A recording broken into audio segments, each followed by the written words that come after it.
All right, Shalom. This is GMS New Orleans coming at you with another live camp. As we always do, we're going to give all praises, glory, and honor to the give honor to the elder apostles of GMS. Peace and blessings, salutations to the hopeful elect.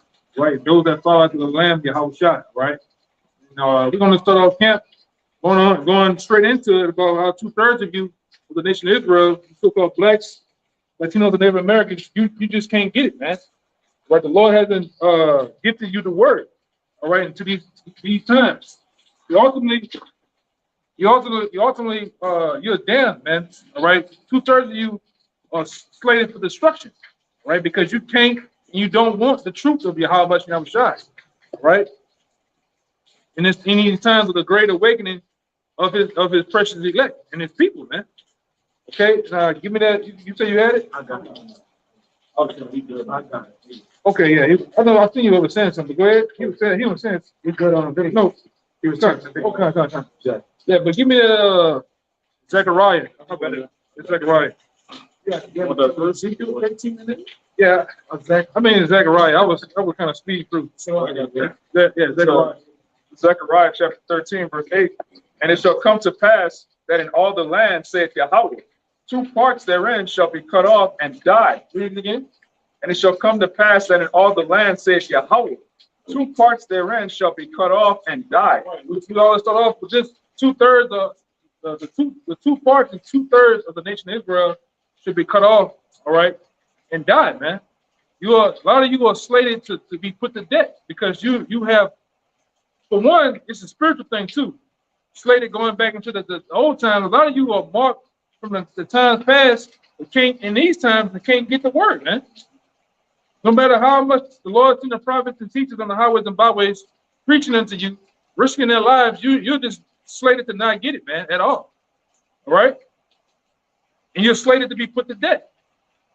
That's why a lot of you, even now, even the beginning of Jacob's trouble, a lot of you have just been put to death in all sorts of ways, man. Especially you rap niggas, man.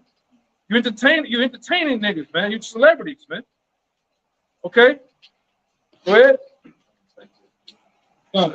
2 parts therein, like it saith Yahweh, 2 parts therein shall be cut off and die, but the third shall be left therein. Yeah, but there is a third, which is the 1/3 is slated for salvation and slated ultimately to get this truth, man. All right. And it said this should be what? Read that part again.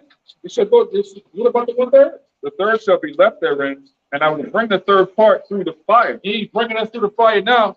All right, purifying his precious elect and his men and his sincere. All right, by going through what? We call it catching hell on this side, man. Whether it be through your body, whether it be just in life in general, man. Having ups and downs, man. What you supposed to say?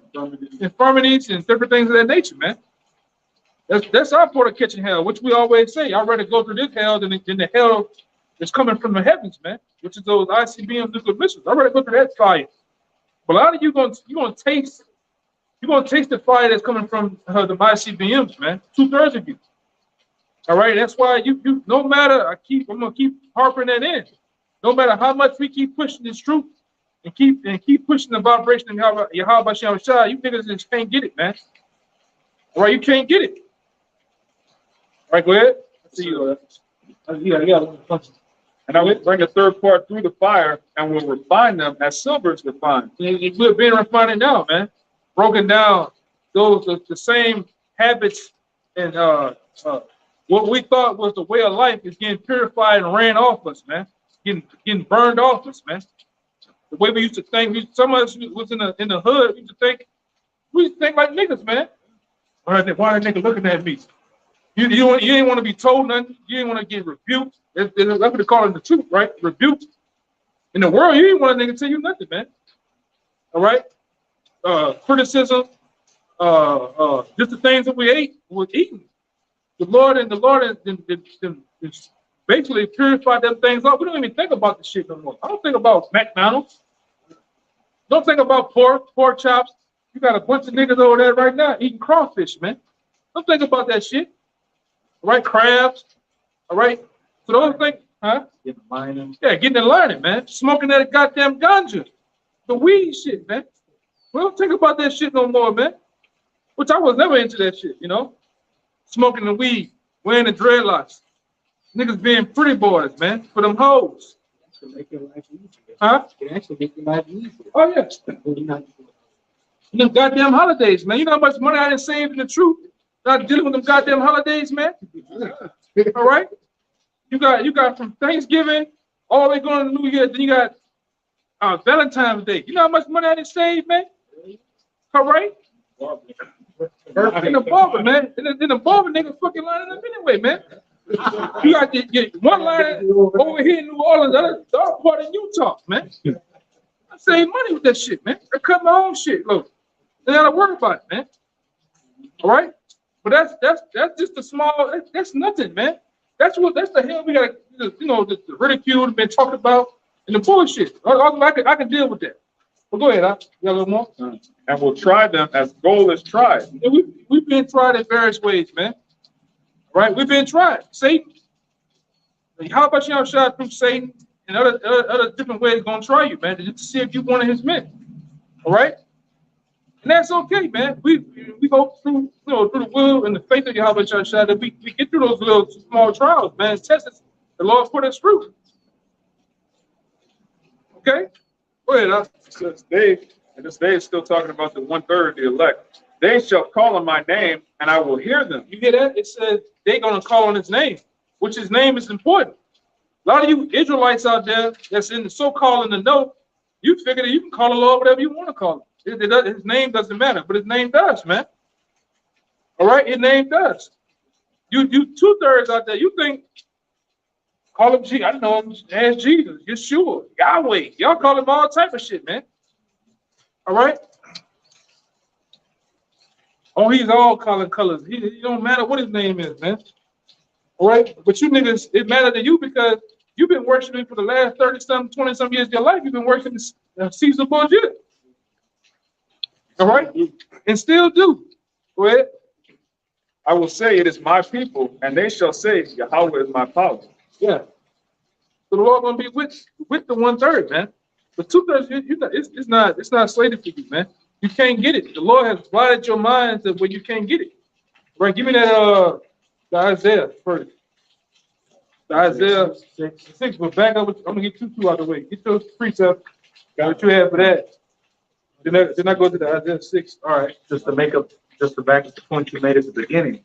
Hey, the wicked of our people, just like the elect, Abarat and Zah were that number, were predestinated from the beginning to be that number, and the elect were the elect in past lives. Y'all were the wicked in the past lives as well. And Yahweh Shai said as much when he said, y'all said, oh, if we were in the times of Isaiah and Jeremiah, we listened to the prophets. But he said, hey, you condemn yourselves because you were the very same ones during those times that put the prophets to death. And it's no different today. And y'all actually made a blood oath in the past to put Yahweh Shai to death.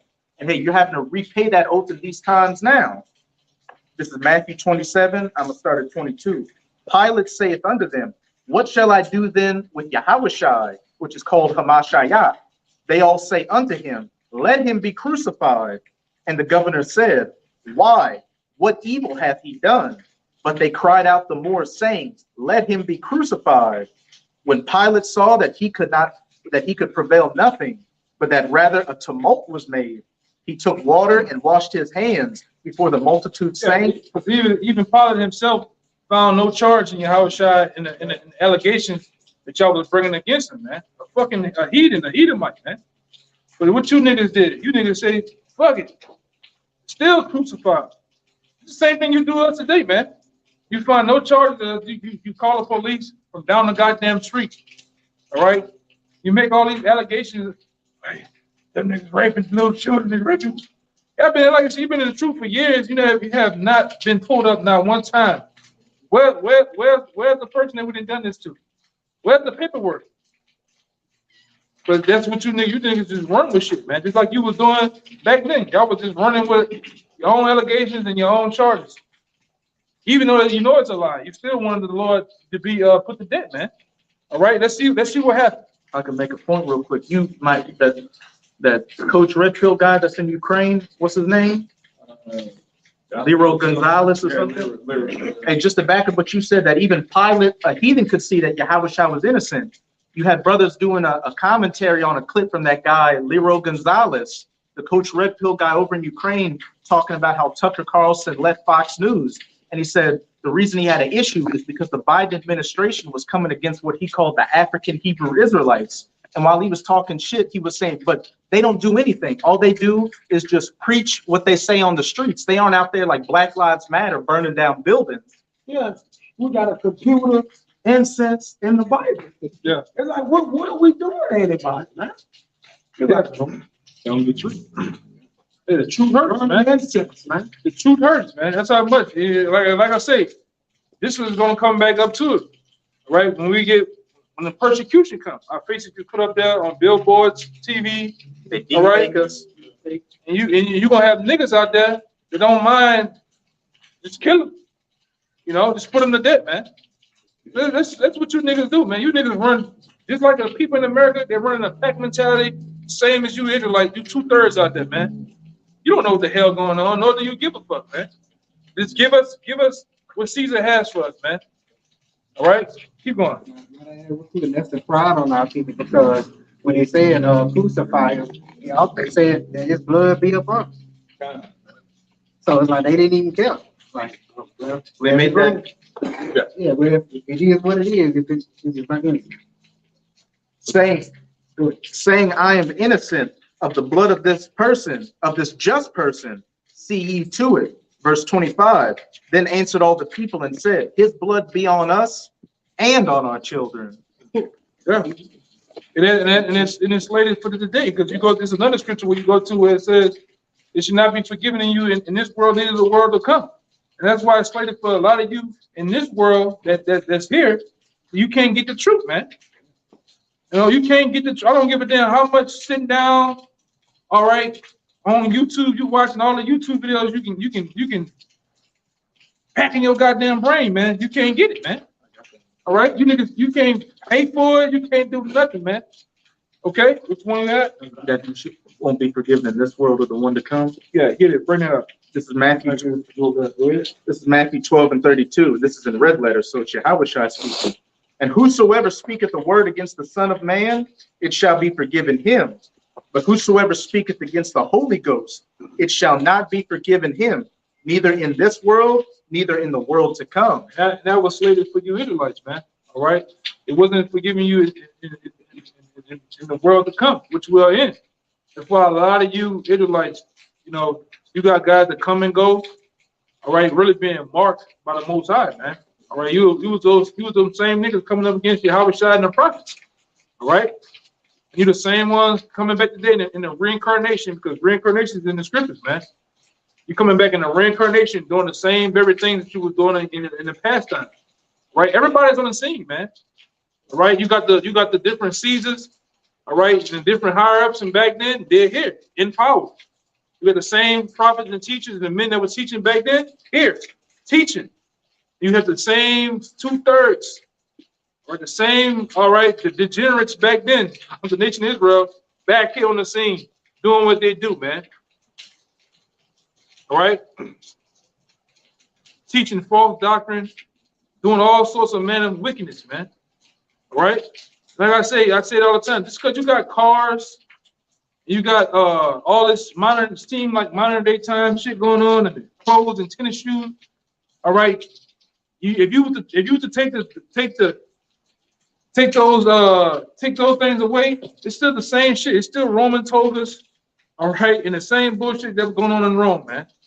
All right, that's how you gotta look deep into the spirit. The same shit going on. This is Rome. Matter of fact, all right, this is modern day Rome with a whole bunch of spins on it, man. And the people are back fulfilling prophecy to be judged for the end. 2/3 are going to be judged, man. All right, knock that one out. You got. Then you said you had one, right? Hey, to back up what you were saying about the Lord keeping that 1/3, right? It's 2nd Ezra 9:21. It says, and I saw and spared it greatly, and I have kept me a grape of the cluster a plant of a great people. And that grape of the cluster that the Lord kept is what? The 1/3. Going back to that Zechariah, man. All right. And in each incarnation, each reincarnation, the Lord have kept those same men. Those same men have been on the earth like the brother went into. Reincarnation is a real thing, man. And he's kept those men every time. But as they go on to say, verse 22, let the multitude perish then, which was born in vain. All right, the 2/3, okay? They're the multitude. They are, all right, those undesirables that the Lord chose not to keep. And it says, and let my grape be kept, and my plant, for with great labor have I made it perfect. And that's the same as if there was a vineyard out here today. All right, you grab those grapes of the cluster, and you what? Hey, the ones that look choice to you, the ones that are you handpicked. The Lord have handpicked his men. All right, the 1/3. And what do? As you was going into earlier, Yakana, about being returned. You go inside, you take that same grape of the cluster that you handpicked, you wash them off thoroughly, and that's what the Lord is doing with us. But those undesirables, those that have been wilted with the sun, been eaten by bugs, okay, those you just throw them away, man. And those are likened unto 2/3. You got it, brother. And then that's it in a nutshell, man. All right, and like I said, you slated to be put to death, and guess what? The Lord still gonna have mercy on you because he's gonna bring a lot of you back in the kingdom, man. All right, a lot of you still gonna get the kingdom. And it's sad to say, all right. But a lot of you, even in this time, you look. We say it all the time down here. You can look at some of these niggas, man. They need the kingdom, right? But go ahead. What you got? This Mark chapter 4, verse 11. Yeah, we'll go back to the Romans. It says, and he said unto them, unto you it is given to know the mystery of the kingdom of our power, but unto them that are without, all these things are done in parables. So one more time, Bible discussion. There's Mark chapter 4, verse 11. It says, well, 10. It says, and when he was alone, they that were about him with the 12 asked of him the parable. And he said unto them, unto you it is given to know the mystery of the kingdom of our power. Unto the elect, right? The men that are back then, it was the 12. Back then, it was slated for them to understand. All right, these different mysteries and parables and these dark sayings and riddles. Just like today, you know, the Lord gave it to out of all 8 billion now, 8 billion people on the planet Earth, it was only slated for 144,000 to get it, man. All right, and the 1/3 to get it. The understanding of the Yahweh Shah, the mysteries, the majesties of the Lord, man. All right, unto you it was what? Unto you it was given. It was given. This and what was given is the truth, man. Yeah. From on high. This is the gift from the Lord. Freely given unto us. Right. All right. This one bought up. All right, on a 1-800 number, man. This one. All right, this one given to us no other way but by Yahweh Shah. All right, go ahead. It says in John 3:27 that a man can receive nothing except it be given him from the heavens. That's right. So it's given to you. It says, but unto them that are without. Yeah, those that are without, not with the 12, not of the understanding of Yahweh Shah. The 2/3, all right. Go ahead. All these things are done in parables. All these things was spoken of the truth. All right. And what's surrounding the truth are done in parables, are done in mystery to them, man. The understanding of the revelations, the Daniels, the Ezra's, the different. Yeah, you know, Jake don't even know about the apocrypha, man. But when you go into the deep matters of the Ezra's, all right, understanding the books of those different books, they don't have no understanding of it, man. Even the simple things, man. The milk, Jake stumble at, choke at, right? Because it was not slated for them to get it on this side. Okay? Before you bring that out, go back into that the Isaiah 6. I got it. I don't think it even came out. So go ahead. It's right here. What's next? Where is that? Yeah. Okay, Yeah, whoever. Go ahead. It's Isaiah chapter 6, verse 9. It says, and he said, go and tell this people, hear ye indeed, but understand not. Go what? Go and tell this people, Go ahead and tell this people, go ahead. hear ye indeed, but understand not. They hear ye indeed, they definitely hear us. They hear us on the highways and byways, all right, cutting up, preaching loud, man. That's what we preach, where everybody can hear. They can hear us on the highways and byways, all right? All right, they actually hear us on these videos, epistles, man, on the highways and byways. Whether they stumble on the videos or not, all right? Or they definitely know they can hear us. Go ahead. It says, and see indeed, but perceive not. They can see us. They see us in the garments. They see us with the trinkets, everything, man. They can definitely got their eyes set upon us, but they can't perceive what's going on. And a lot of niggas jump off that truck. Hey, what are you doing? What are you doing? Say, hey, Brad, what y'all doing, son? You know, or even out here, they might come up here. What are y'all doing? All right, this is the teachings of Yahweh Shem Shai, all right? This is the part of building up our nation, which Jay can't get. Jay can't get it, man. Go ahead. Verse 10, it says, make the heart of this people fat and make their ears heavy.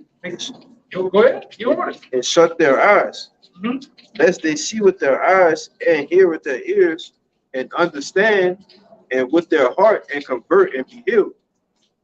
Yeah. But you know, that's why he says shut their ears, close their eyes. All right? All right? Do things to their heart where they can't get it. The Lord don't want 2/3 of you niggas to get it, because we always get it. We get into it time and time again. On this side, in this Egypt, it's not like the old Egypt where the Lord sent Moses and Aaron, and everybody made it from out of the grips of them long, tall, cone-head fucking Egyptians, man.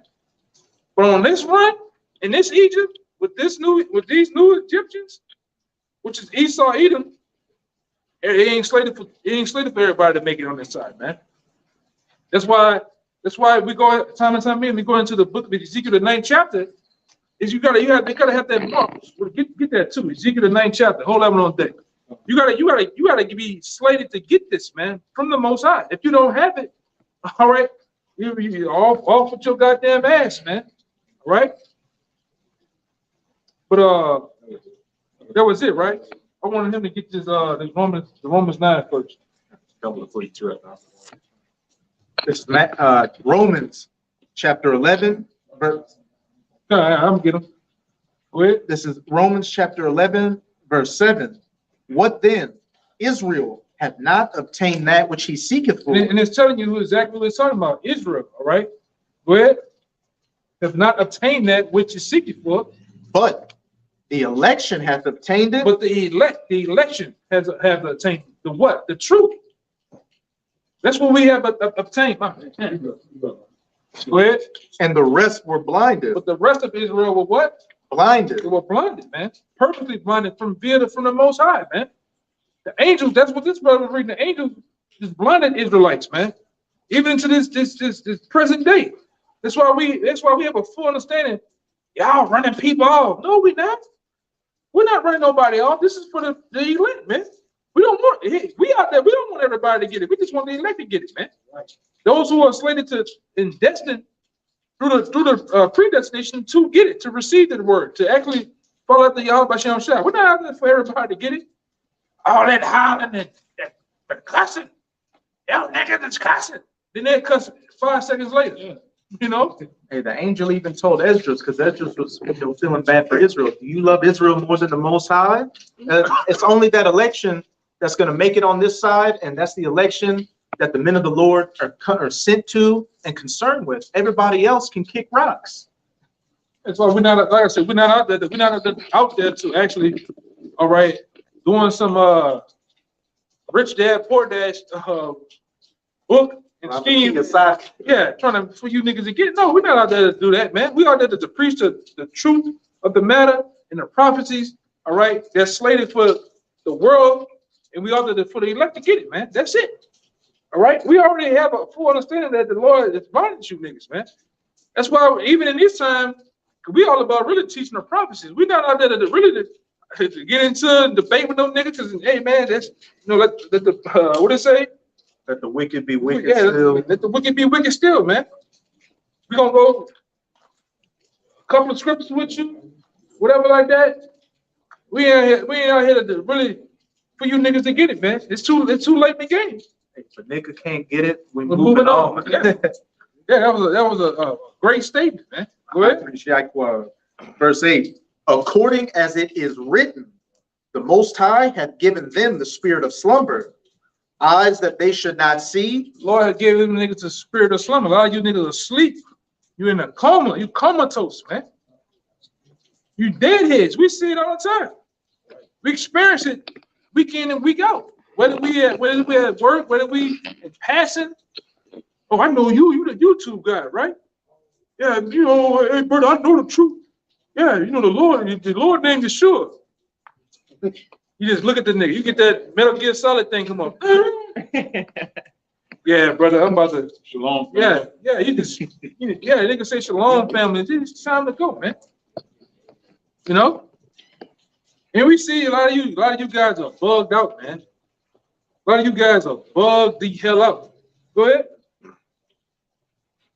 Eyes that they should not see, and ears that they should not hear, unto this day. Unto this very day, man. You can't get it. All right, and it's cool, man. Just get ready to wear them Hebrew huggies on the other side of things, man. All right, just keep doing it. Like at this point in the game, let's just niggas keep doing what you're doing, man. Keep doing the wickedness so the Lord can just put you to death. Keep being drug dealers, whores.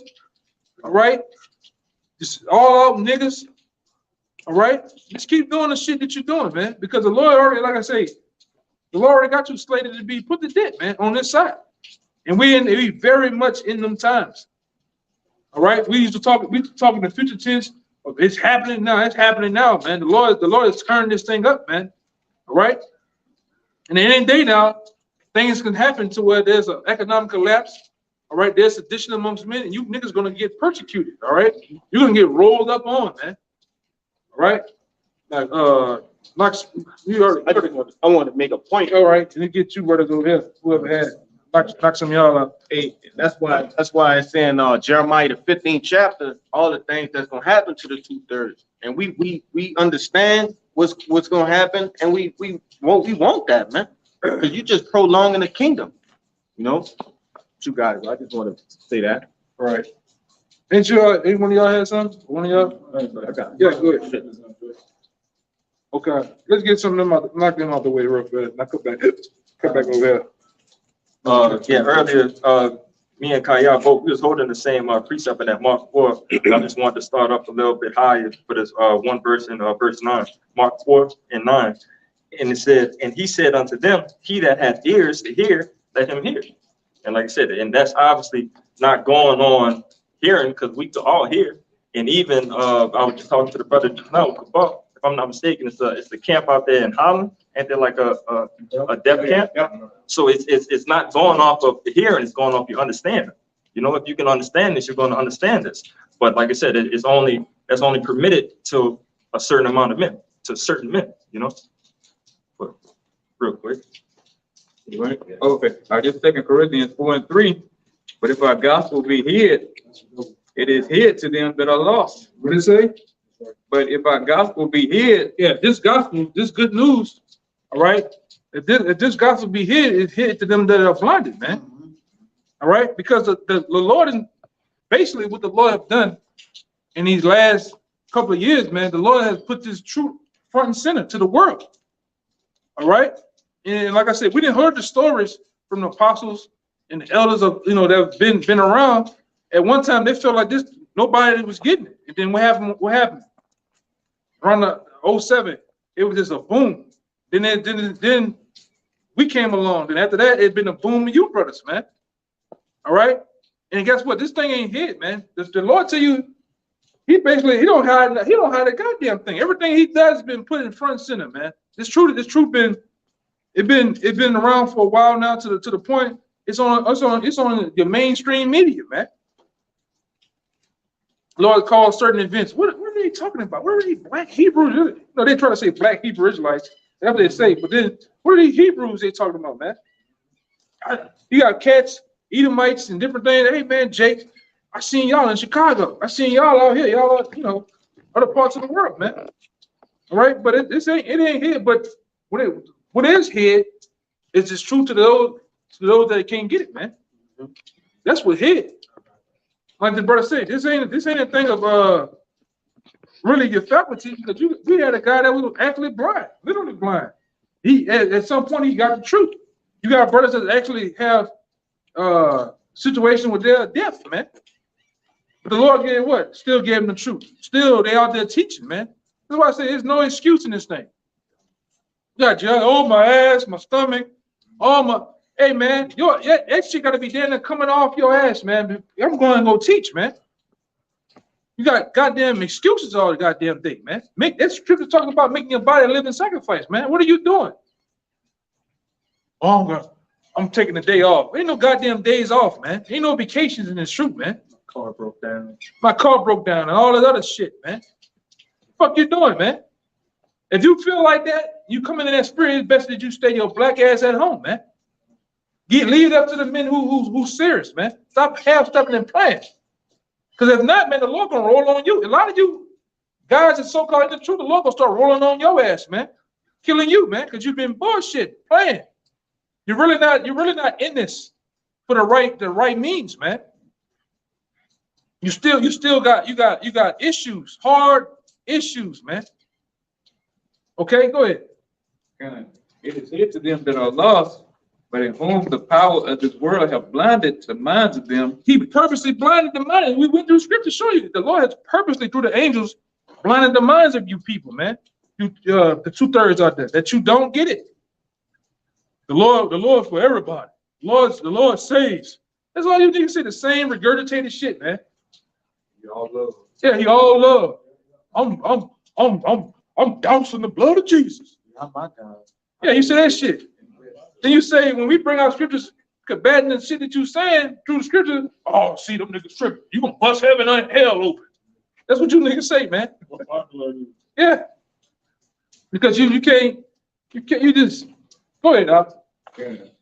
Minds of them which believe not, lest the light of the glorious gospel of Hamashiach, who is the image of Yahweh, should shine unto them. Yeah. He don't want it to shine on you, man. Right? The Lord is sit there. All right. Just like I said before, this truth is like a diamond in the rough. It's like the elephant in the room, but yet you still can't see it, man. If an elephant was to stand right here, big as an elephant is, we can see it. It's a fucking elephant. It looks like an elephant, smells like an elephant, it moves like an elephant. But you niggas will say you don't see the goddamn thing. Which that's what you do with this truth. You niggas are ignorant, meaning you ignore the fact of the truth being present. You ignore the fact that we're bringing out scriptures on who the so-called white man is, who is Esau Edom. All right. What is the you actually ignore the fact of this present world and what is shifting into, going into World War III. You ignore the fact. Oh, well, we're gonna bounce back economically. The black dollars. Niggas say all type of dumb shit, man. With no what effect of that at, man? Like this other goddamn residential park demon that be out here losing his fucking mind, pulling his hair. You niggas say all this shit about all these books and the black dollar, but nothing to back it up. All right. We coming with facts, man. Brothers can go in books, brothers can go into different literature, and ultimately going in these scriptures, man. And to prove our points, but you can't prove nothing, man. Go ahead, you got more? Oh, no. All right. Y'all hear anything? All right, go ahead. This second Ezra 14 and 45, it came to pass when the 40 days were fulfilled that the highest spake, saying, the first that thou hast written, published openly, that the worthy and the unworthy may read it. Really, meaning these books, man. All right, the books of the Bible, including the Apocrypha. The Lord has given it really to the world, to the worthy, as you say, and the unworthy. Who are the worthy? The persons elect, and the 1/3. The unworthy is just the mass population of the world. Everybody got the Bible, whether it be whatever they version they wanted it to be, everybody got the Bible, man. You see it all the time. You ride down the street, you see that crusted Bible sitting in that window, man. Look like it's been in there for 20 years or more. You go to different people's house. It's in the hotels, in the prison. It's every goddamn way, man. It's openly hidden. Right. And everybody open it. Pastors is in churches, is in everywhere. It's openly hidden. Yeah, but do they have the understanding of it? That's why it's openly hidden. You ask, all right? Spiritually, we fuck with you. If we ask you a question, what? Who created everything? Oh, God created everything. Or they say all type of dumb shit. You ask them who is Edom in the scriptures. They puzzle. They show that you don't have no understanding, man. Right? You don't have no understanding of the scriptures. Go ahead. It says, but keep the 70 last, that thou mayest deliver them only to such as be wise among the people. Right. And those other books, which is the Apocrypha, all right, ultimately the understanding these scriptures are being, there was unlocked only for the elect, man, to be broken down, to be gone through with the proper understanding, sound doctrine. A lot of these cats, they don't have sound doctrine. They're making up shit as they go. They're pulling out scriptures and things out their ass, man. Literally. All right. This is a remix, what it is, a Puff Daddy, Genuine, R. Kelly remix of the Bible, man. Bad boy remixing of the Bible, man. And it's just sad. The shit is sad. Every week there's a new doctrine going on, man. All right, there's a new doctrine and some new bullshit. All right, but that's why we know that you gotta stick to the scriptures, man. All right, you gotta stick to what's been taught to you by the elders and apostles, man. And yes, they are the men of the Lord. It's clear as day. It's clear as day that these are the men. All right? Right along with the other men that have been set up under them, man. This is the thing of order, man. All those men that you see, the elder apostles, they men didn't ask to be in those positions. The different men you see throughout the states, they didn't ask for this. This we was selected. All right? We was pulled out of the world and selected to be in the position that they're in. And it's evident who was set up, all right, and spearheaded to be those men, man. All right? You make yourself a man of the Lord. You can't make yourself a man of the Lord. You can't make yourself get this, man. All right? And then once you get it, you gotta go through the proper channels of keeping it, man. Studying and teaching and pushing yourself to get this truth. Because guess what, man? I think me and this brother was going into it one day on the phone. All right, the minute you see the apostles, they laid up for us. The men that came, that first wave, we got it. Scriptures, books, internet articles, all these things. Imagine if I was a lazy guy and laid around there for X amount of years and didn't do shit. Then when the next wave come in, I had nothing to give you, man. Nothing.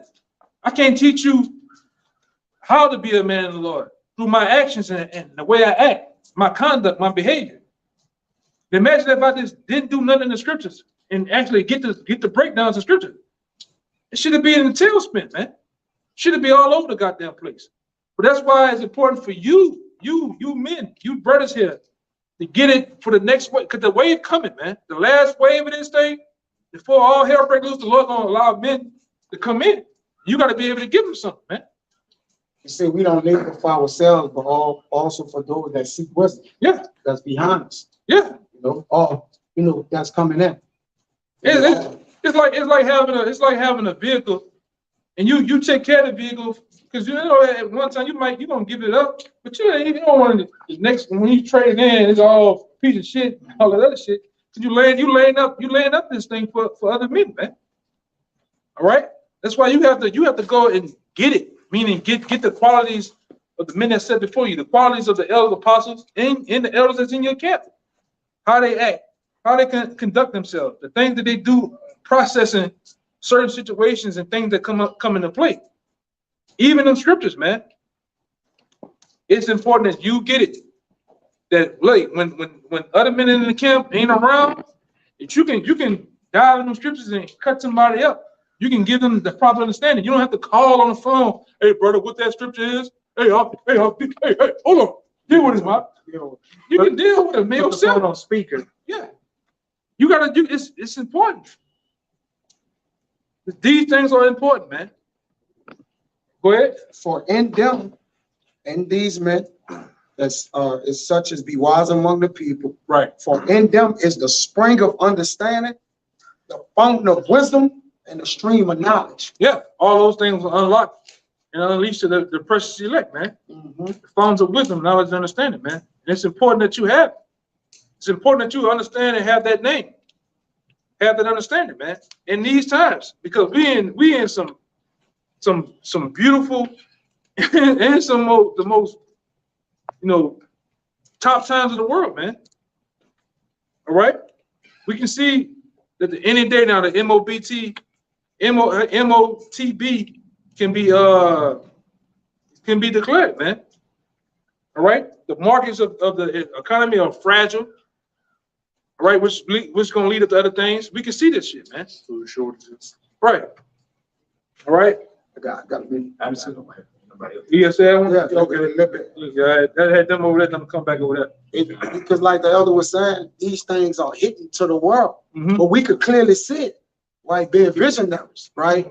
Prophets are visionaries. They have a vision as a king. That's why he say, the eyes shall, blessed are your eyes for they see, and your ears for they hear.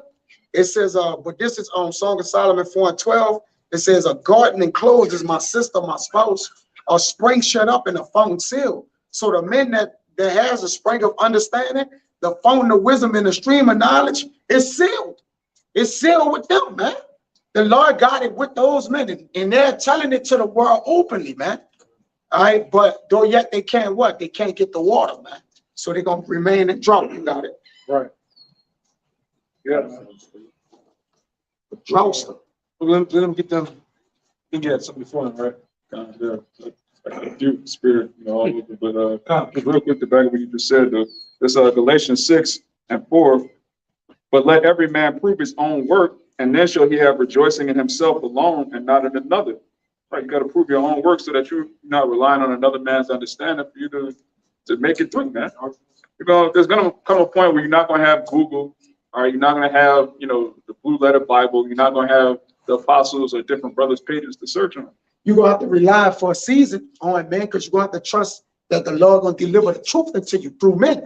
But then with the men that you're relying on is relying on you to rely on yourself. Right? Go ahead. You gotta Streamline it. and you gotta want to get this. That's a We level. can't make y'all want to get it. You have to have something in yourself like, man, I want to be able to break down, virgin birth. I want to be able to explain who Esau is. I want to be able to explain why I'm Israelite. You got Jakes that can't explain why they're Israelite. Like, because Deuteronomy, you're like, come on, man, you got to know why you're Israelite, man. What are we doing? And you gotta want to be the best at what you do. Whether you be the cameraman plays an important role, right? The sign holders play an important role. The guys on the end play an important role. When you ask, and guess what? You just don't want to be complacent on those things. You should be a man. When you're in the truth, I want to learn to be a speaker. I want to learn how to actually be a reader and how to go through those various precepts. Some of you we gotta mark your scriptures up, man. All right, with precepts under certain other precepts. All right, and know where to go. Know how to be on top. All right, and you gotta be ready to cut them 2/3 niggas, man. In the other nations out here, because they're gonna come with the bull. They all come with the same regurgitated shit over and over again. Yeah. God lives, God loves. John 3:16. That's the most famous scripture there is. John 3:16. All right, which we cut. Go through that time and time again, and it's easy to be combative. Niggas just gonna do shit to be seen. Go ahead. If you get cut by a so-called Christian, you should be ashamed. This is our book, this is our heritage, and the Lord gave us an understanding. So if you get cut by one of these pastors or one of their flunkies, you should feel humiliated. You should go back and go harder. Study the scriptures, man. I got one to back you up real quick. This is 2 Timothy 2:15. Study to shew thyself approved unto the Most High, a workman that needeth not to be ashamed, rightly dividing the word of truth. You know how to rightly divide the truth, man. All right, diving deep in them scriptures, man. That's important, right? Your conduct And it's true, it's important, man. At some point, you gotta put away the childish games, man. Right? You gotta learn to elevate, have the mindset of elevating in this thing, man. Even when the cameras are off. You gotta start becoming an Israelite instead of being a Jake that knows he's an Israelite.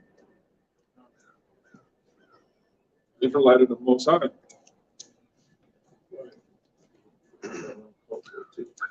Yeah, bring that one up. Okay. This is John 18, verse 19. The high priest then asked Yahushua of his disciples and of his doctrine. Yahushua answered him, I spake openly to the world. I ever taught in the synagogue and in the temple, whither the Jews always resort, and in secret have I said nothing. Read one more time. God. This is John 18 and 20. Yahushua answered him, I spake openly to the world. Which we do. We do with our master, all right, our king. We remember what he was doing back then, which all the prophets, all right, have come back in the different kingdoms that were set up, doing the same thing that the Lord was doing. That's why we suffer the same things the Lord went through, man. The persecution, you name it, man. So the way he was doing things, he taught openly. What he says? I spake openly to the world. Which that's why we're on the highways and byways. We're not hidden in the building.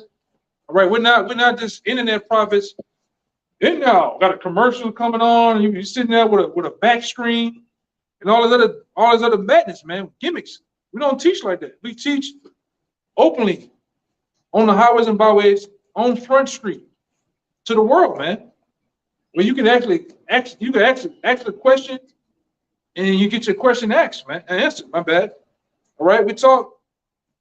We teach on the highways and byways, man. We out there openly, man.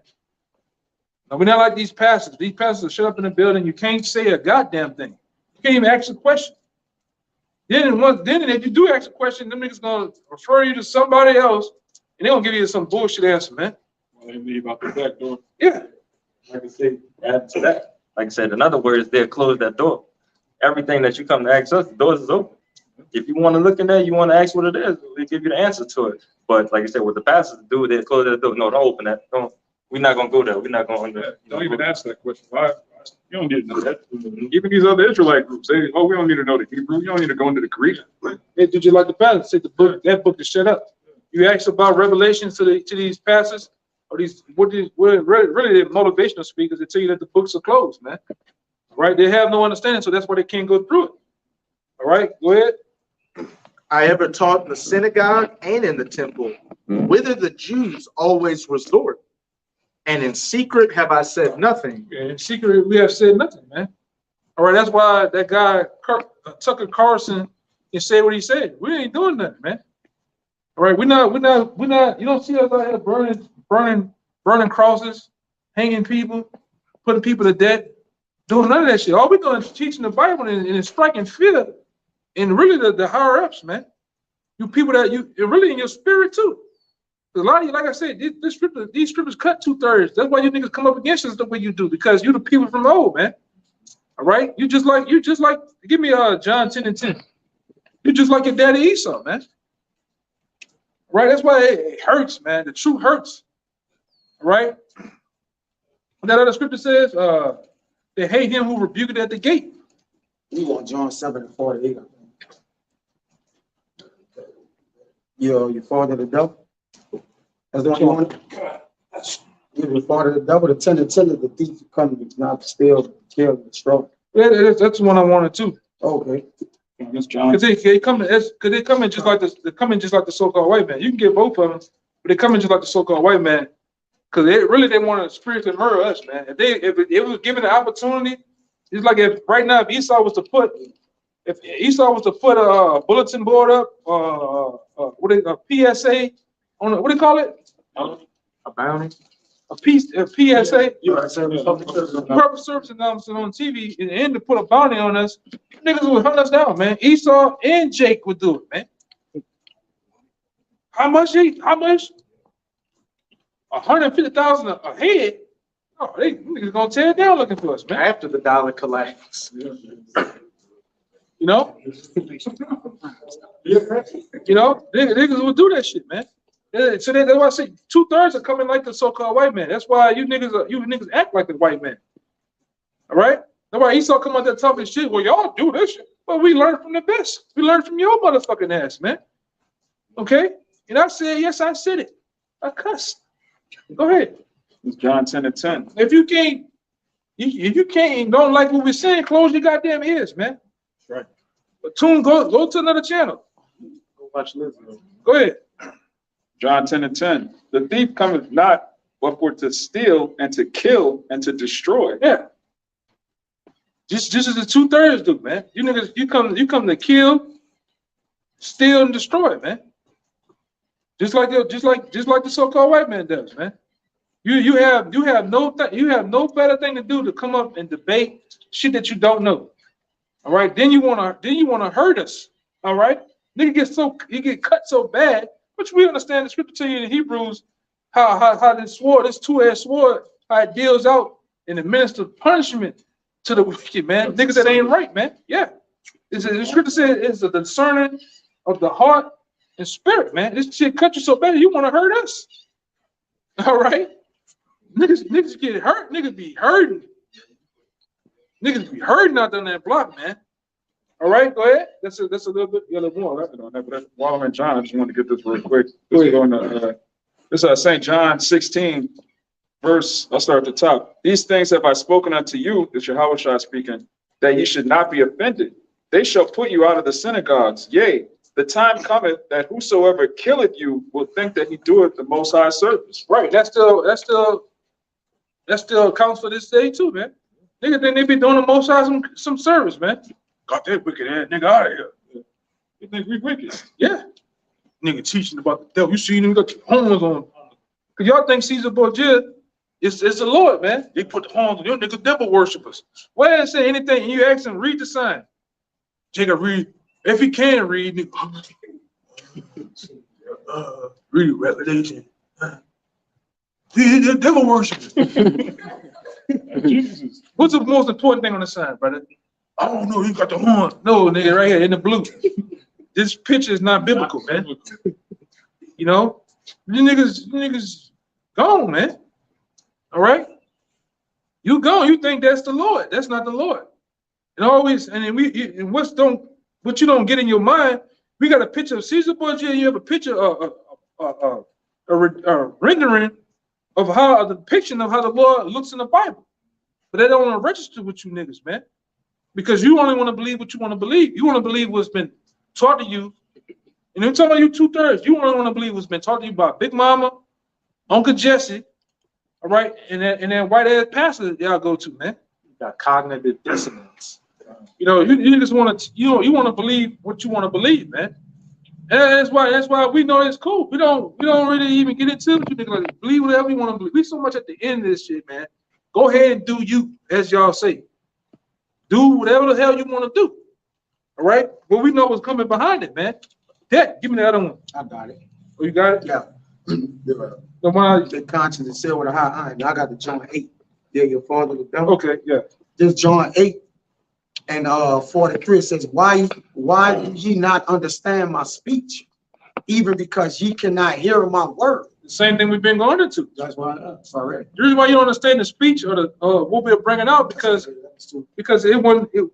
it say? Why do ye not understand my speech? Question mark. Even because ye cannot hear my word. And then you weren't given to hear. It wasn't this is only for, we keep going into this time and time again. This truth is only for a special people, a members only group, a VIP, man. All right, everybody can't get this. If everybody can get this, the church won't be packed tomorrow, man. It won't be packed. This will be packed. By the truth, the truth tells. Yeah, it wouldn't. Hey man, the churches won't be around the goddamn corner. What you niggas gonna fill up tomorrow, man? You're gonna fill up the churches, all different type of denominations and shit. You name it, man. All right. Then you got certain guys playing both sides. You know about the truth, and you still going your ass to church, man, which is off. You might as well just go, hey man, just go 100% into the church, man. Just go do your shit, man. All right. Because the Lord gonna still give you the same thing as if you was fully born in the church, man. Gonna get it worse, because you know better. Yeah, you know better, man. Playing with the Lord's name, man. All right, go ahead. It says, ye, John 8:44, ye are of your father, the devil. Yeah. And the Lord was getting on you, he was getting on you niggas, man. You 2/3 back then. Right? He was getting on Israelites, man. He said, you are of your father, what you was, you know how, like I said, I done been on the football team, living shit. We didn't play with, we didn't have coaches, have a guy he might like, he like, hey man, that your boy, your daddy, bro. You know, you know, that's your daddy, man. You seen Jake get all mad, flared up and shit. But that's what the Lord was doing you, man. He was saying that the white man, y'all daddy, man. 2/3, and the white man is 2/3 of you niggas daddy, man. Especially that black woman, man. You wicked ass, not all of you, but the bulk of you that are wicked, that are, you know, out here doing your thing, the white man, your daddy, man. Go ahead. It says, and the lust of your father ye will do. Yeah, so whatever lust of your father, whatever he does, you're gonna do, man.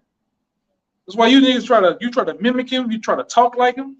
That's why I say some of you niggas, man, you know, I could be doing something with my back turned to the TV, but if you're not looking at the TV, the nigga sounds so much like an Edomite to where if you close your eyes and you turn around, the nigga, you think that's an Edomite. So it's a bald head nigga, man. Smooth face. Oh, Keisha. What y'all? You know, Keisha be doing that thing. She up there talking to the white man, hey, be bargaining. Yeah. That's just a whole chick, man. Even work is ridiculous. Oh yeah, showing her best behavior, boy. Hi, do you want some cakes? That bitch bringing now, put that same situation when she working up under Jakes. Yeah, that's down there. And they got an attitude, man. But when it said the lust of your father you would do, right? Yeah. So whatever your daddy does, you the lust of the things he into, you into. Go ahead. He was a murderer from the beginning and abode not in the truth. Yeah. Because there's no truth in him. It ain't no truth in 2/3 of you, man. It's no truth in it. It's no truth in the nigga, man. Nothing but lies, deception, deceit, and murder. Right. All right. Everything you niggas do is malicious intent behind it, man. All right. And we, like I said, we understand it because we were once in the world. The world is cold, man, out there. Niggas don't give a damn about your ass. Don't give a damn. Let you go around them niggas and change a flat. Them niggas will rob your ass. Might kill you. All right? 2/3. We talking about 2/3 today, man.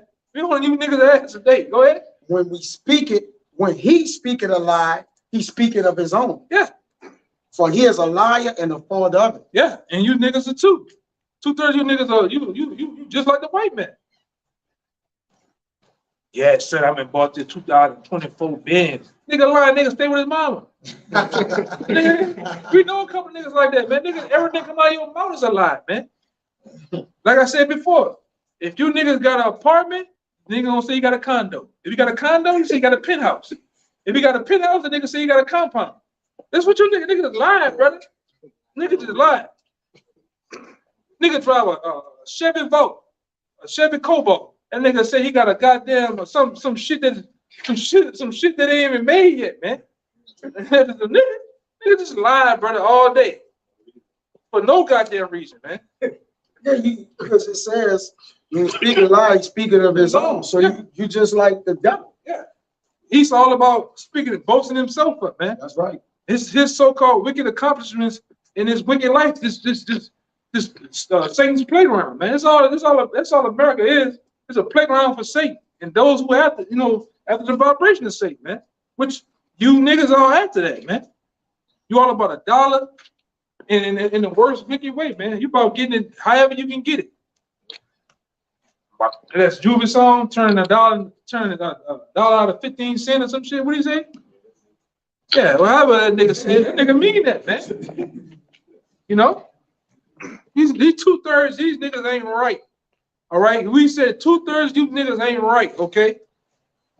And we base that on facts of the things you do and say and will do. You put a nigga in a right wrong situation, he gonna do that shit. He gonna do that shit, man. He gonna lie.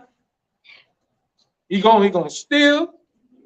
and you gonna commit some goddamn adultery. All right, go ahead. It says, and this is the reason why we know y'all not right. It says, and because I tell you the truth, you believe me not. Yeah. So that's how we know that he not right. Because we telling y'all the truth. It's like how y'all don't believe us, man. You make us an enemy for what we telling y'all, right? Well, because of the truth, y'all just miss that was it. It's Romans chapter 10. I'm gonna start at 14. How then shall they call on him in whom they have not believed? And how shall they believe in him in whom they have not heard? And how shall they hear without a preacher? And how shall they preach except they be sent? As it is written, how beautiful are the feet of them that preach the gospel of peace and bring glad tidings of good things. That's the point. But they have not all obeyed the gospel. For Isaiah saith, Yahweh, who hath believed our report? So then faith cometh by hearing, and hearing by the word of the Most High. But I say, have they not heard? Yes, verily. Their sound went into all the earth, and their words unto the ends of the world. So everybody heard this, man. This word has gone out to every language, every culture, and it goes out 24/7 in different languages. There's no excuse. Jake heard this. Jake heard it on WorldStar, Twitter, Kanye. TikTok, Kanye, the ball playing nigga, Kyrie.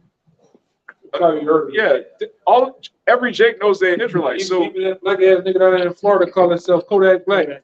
yeah. Oh, Kendrick Lamar. Yeah, y'all ain't heard from yet, man. Jake has no excuse, but the Lord, he deliberately closed their eyes so they couldn't see. Even though they're looking at it, they can't see it. No clue for them to listen. No clue. Yeah. That's why the scripture says the same should know it by death by pain. That's how you're gonna find out the truth, man. If this was on that last gasp for air, all right, on that way of checking out all these things that was told to you, whether via video or in front of us, is gonna flash back in your goddamn mind. And they telling the truth. You won't give up the ghost. All right. Like justice getting eaten out by a pack of dogs. Yeah. I got one for you. Hey, go ahead. This is Matthew 13. Okay. Yeah, he been holding. All right, go ahead. This is Matthew 13. I'm start at verse 9. Who hath ears to hear, let him hear. And the disciples came and said unto him, why speakest thou unto them in parables? He answered and said unto them, because it is given unto you to know the mysteries of the kingdom of heaven, but to them it is not given. Yeah, it wasn't given. And same to this day. We speak, all right, because we are the mouthpiece of the Most High, all right? All right, this is the way the Most High gets it out through spiritual holy men. He gets his truth out that way through men. All right. But when we speak it the same way. We speaking it plain. We breaking it down, but it's still a parable. We're speaking it plain, but when it's pushed out to you, to your ears, it's like the brother says, it's spoken in a parable. It's spoken in a way that you can't get it. It's like a riddle. It's like when you see those rappers rapping and they hit a punchline, or a nigga be so deep. Like for instance, when I listen to a guy like Loaded Lux, I get everything he understands, anything he's saying. Even a guy like the old Wayne back then, you hear him rap, and nigga, he's saying that deep. You know, he going into some deep shit. When you niggas hear it, you niggas stop. You can't. Man, I don't like that nigga, man. And it's a lot of guys. Like for instance, if you into that type of stuff, it's a lot of guys that don't like Loaded Lux because he's just too deep. All right, which you don't even be getting deep. You should be. It's to be different. Hey, don't forget, it's just wordplay. Same thing with this. This the wordplay. You niggas, it's a stumbling block to you, man. Go back to it's a scripture. I think it's in Romans. I'll tell you about how it shines a stumbling block. It's Romans. I think it's 11. Yes, 11. Yeah, it's 11. You gotta keep going down something. Yeah. Because because even Yahushua himself is a stumbling block to a lot of people, man. And they just can't get it. No matter how much, like I said, we break it down to you.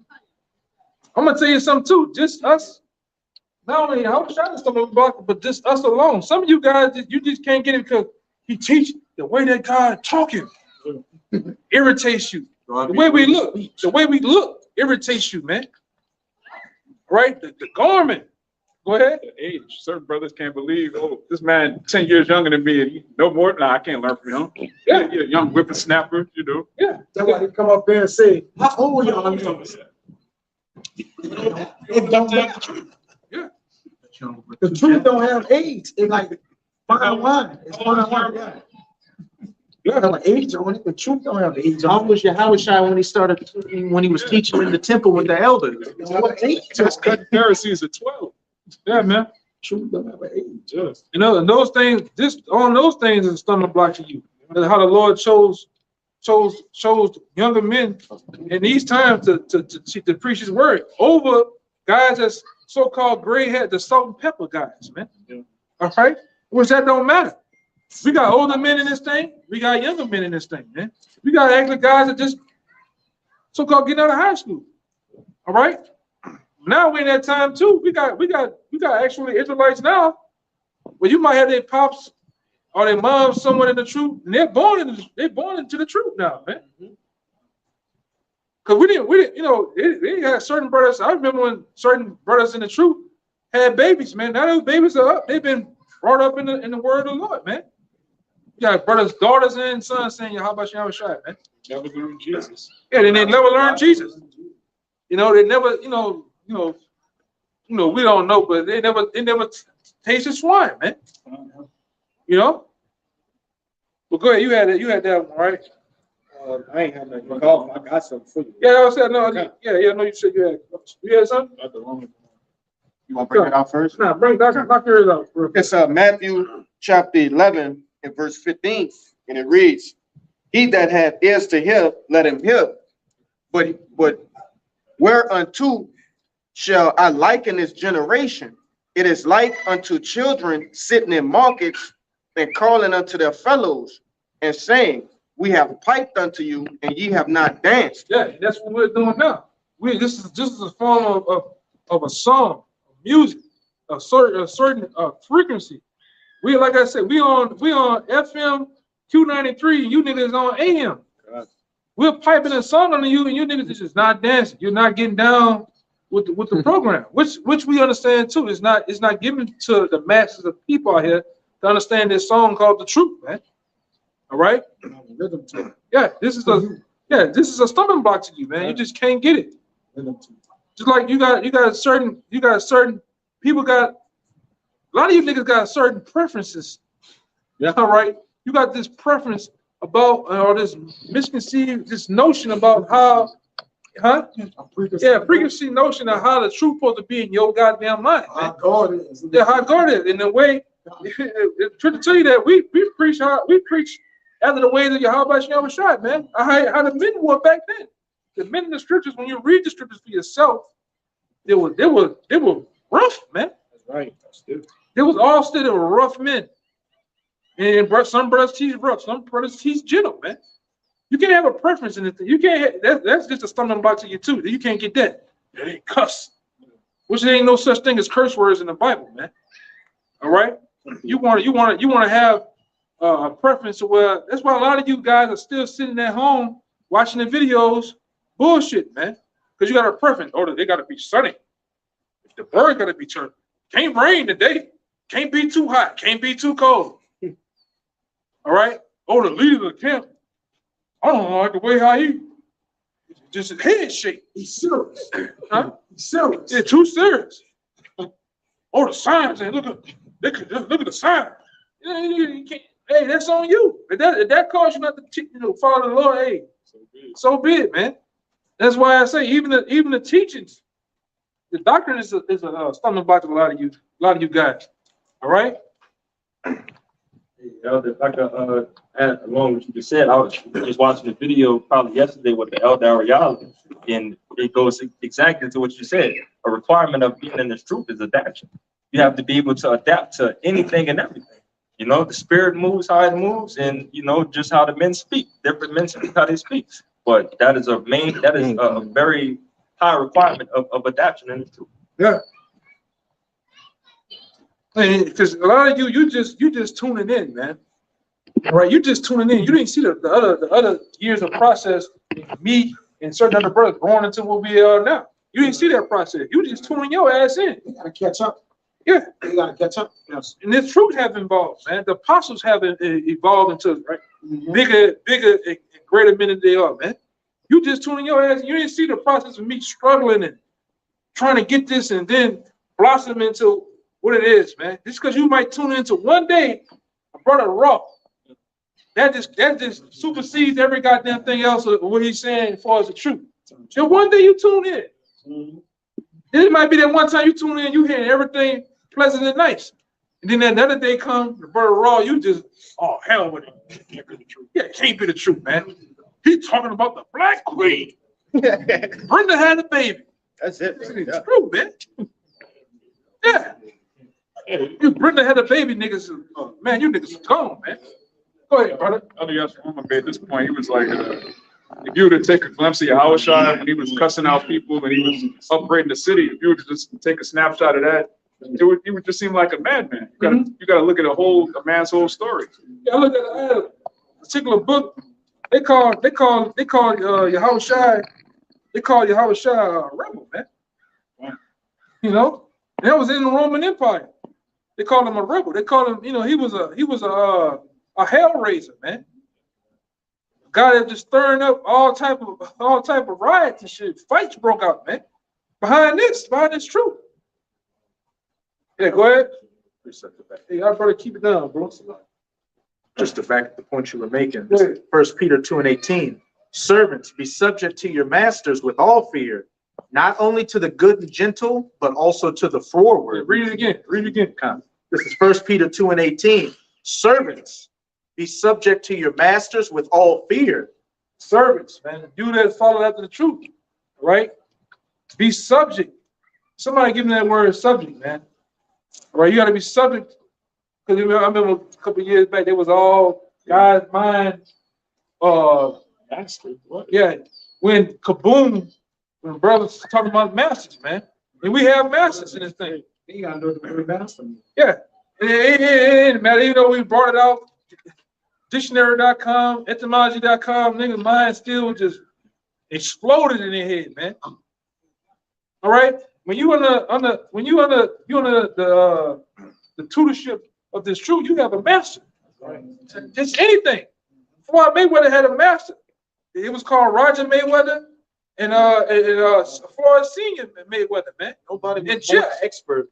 Yeah, just say can I say something? You kind of saw you throwing me off. What you about to say though? I was gonna say nobody was born an expert. They had to learn whatever skill or craft they in right now. Right. And like I said, everybody, whether it be boxing, whether it be mixed martial arts, anything, a person has a guy that's showing you the ropes. All right, a master. Just like I said, we have the elder apostles. All right, and those men show brothers the right way how to do it. That's why we say rule well and teach well, man. All right, and it just is what it is. Go ahead, Doc. It's that word subject. This upatasso, it says to arrange under, to subordinate, To arrange under. Go ahead. to subject oneself, obey. To subject oneself to obey. All right? Go ahead. To yield to one's admonition or advice.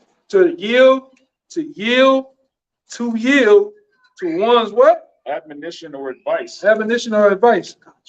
Gun. In which brother gives sound advice. And also, guess what? Sometimes the master, the elder apostles say that call number time. Hey, I learned from you, brother. Sometimes some brothers put out videos so heavy. The elders learn because we always learning, man. Just because those men been in the truth 30 plus, almost 40 years now, they learn from the men that's under them. That they actually, because they are spiritual parents, they learn from us, man. Just like we learn from them. This is a revolving door of knowledge, man, that's going on. And then when we all together, guess what? We are more powerful in knowledge. You got brothers that if you pack all this together and add the numbers up, that's a lot of knowledge, man. Because you know things that I probably don't know. And I know things that you probably don't know, man. But when it all comes together, it's powerful, man. All right? And we ain't, like I said, we ain't out here knowledge hard knowledge ourselves. This ain't for me, man. This is for your Habashai. Habashai told, what I gave you, you go out there and give it to others, man, that they may know. All right, go ahead. You know, it's to glorify ourselves either. Yeah, so some men are. Yeah. Some men are in there to glorify themselves, man. The biggest nigga got them. The Vegeta got their Vegeta garments on and shit, man. I'm serious. You put an edit point on him, that nigga look like Vegeta on him, man. All this shit, big, yeah, bands and boots and shit, man. Jake be looking crazy. Like one nigga had 2 dead foxes on him, man. That nigga trying to glorify seeking preeminence, man. Nigga had 2 dead coyotes, man. Oh, what the fuck that was? It's just sitting on here up there like a Power Ranger, man. Jake thrown off, man. It ain't teaching no scriptures, man. At all, man. You got the other nigga we ran into, remember? He on a video like this. Big black bald headed nigga, man. What yeah, that shirt. Buttoned up. Yeah. Wait, Polo was all over. he had a turtleneck polo. God damn, man. Yeah, like this. Jake Bug, man, Jake gone, bro. Go ahead. To obey, to be subject. This word was a Greek military term meaning to arrange truth and divisions in military fashion under the command of a leader. Under the command of a leader. Right? And when them guys in the military, they have a lieutenant, a captain, somebody that's over them that they obey and listen to, man. Yeah. Jake understand order perfectly when it comes to Esau shit. Oh, yeah. Corporate America, the military. That job. Yeah. Well, they can have a boss, but not a master. Yeah. Which is the same thing. Exactly. It's the same thing right here. It says in non-military use, it was a voluntary attitude of giving in. What? A voluntary attitude of giving in, cooperating, assuming responsibility, and carrying a burden. Coming under a man. Because sometimes, and I've seen it with the other parts, sometimes they might tell you something in your mind, you may seem a little, why would he tell me that? Well, but he's really trying you to see if you just obey orders, man. Hey, brother, I understand where you at. Just stand right there, take notes. We'll see what you do. Jay can't do that. I gotta do it, man. You know? Feel like I ain't serving the hour job. I'm doing. Yeah. But that's the plot of every kung fu book. The master don't just teach the student right away. You gotta, okay, is this guy humble? If you're not humble, I ain't gonna teach him how to kill people. Yeah, wisdom tries. Starts to try. Like I said before, and like I said, I learned it from being around. You know, I was, gracious enough to be around Elder Rakar, Elder Gabor and Rambla in passing. And you learn just in them men's actions off the camera, you learning something. Because a true master, a true teacher, even when he's not teaching, he's teaching, man. Just the nuggets, the golden nuggets he's dropping, the jewels he's dropping, just in a talk about life. You're picking up those things. The stories of times past. You're learning things, man. And this is in the action of the way they conduct themselves, the way they're just meticulous about certain things they do and however you learn it, man. What you around for? You ain't learning nothing. You just run here looking on, what the fuck going on, man? You all zapped out like the guy from Futurama and shit. Hey man, pick up the nuggets. Pick it up. If I can say, it's unacceptable to not know or have understanding this knowledge, and you around and in this parameter of men. Oh yeah. Which is teaching the wisdom and knowledge you need are things you carry, man. It's really unacceptable. I got the word bastard for you. Oh, go ahead. This master. It says a man having control or authority over a place, a teacher or tutor of children. Which, when it says in, I believe Galatians 4:2, we are the governors and tutors to the time appointed. That's the masters, man. Right? It got some smoke in here. It says a chief head, director, a teacher, it says, he who is greater, right? Mag, you get master from mag, which it means great or influenced by. It says, as man eminently or perfectly skilled in something, which the men that we learn are perfectly skilled in the word of the Lord, man. It says a wisdom rain down skill, right? So we have to get under masters to learn the skills, man. You know, when and how to apply to the skills, man. Who is coming? With One who is chief teacher of another in religion or philosophy, man. A religious instructor, a spiritual guide. well, you know, a Come lot on, of times those religions talking about in discipline, man. That's right. All right, because this is you get into this, you get yeah, you learn how to worship and you learn how to get in discipline of the ways that Yahweh Shem Shai, man. Right, disciple. How to be a disciple, right? And it's just that's just what it is. Where you at something? You got a little more? The mean one chain charge with the care, direction, oversight, and the control of an office or business, or one, you know, the office. There's plenty of scriptures about how this is a business. This is a spiritual business, all right? That the Lord put us over, and it has to be run. It has to be ran right, man, in order.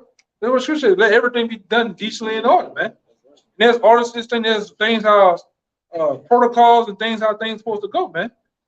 And all this is set up to do what? That the word of the Lord be taught in the right way, man.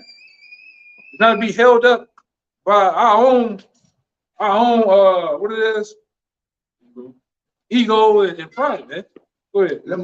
In the broadest sense, which shows you that the men that is dealing and over us, they do have particular things that they can do according to what you may not see as foresight. It says in a broader sense, one who has power to control, use, or dispose of something or some quality at his will, which the Lord, so those men institute particular orders or give us certain things to do that will be in the spirit of the Lord, because he got the right to do and dispose things at his will, man.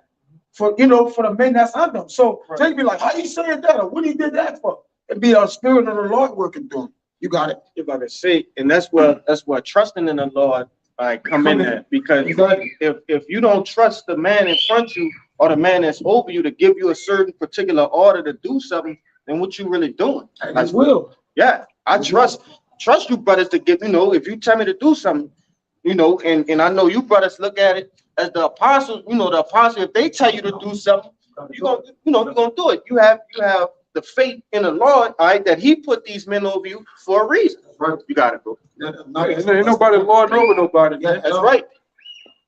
I was just bringing them out as a small example too.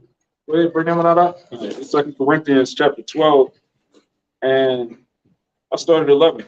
It says, I am become a fool in glorifying, ye have compelled me, for I ought to have been commended of you, for in nothing am I behind the very chiefest apostles, though I be nothing.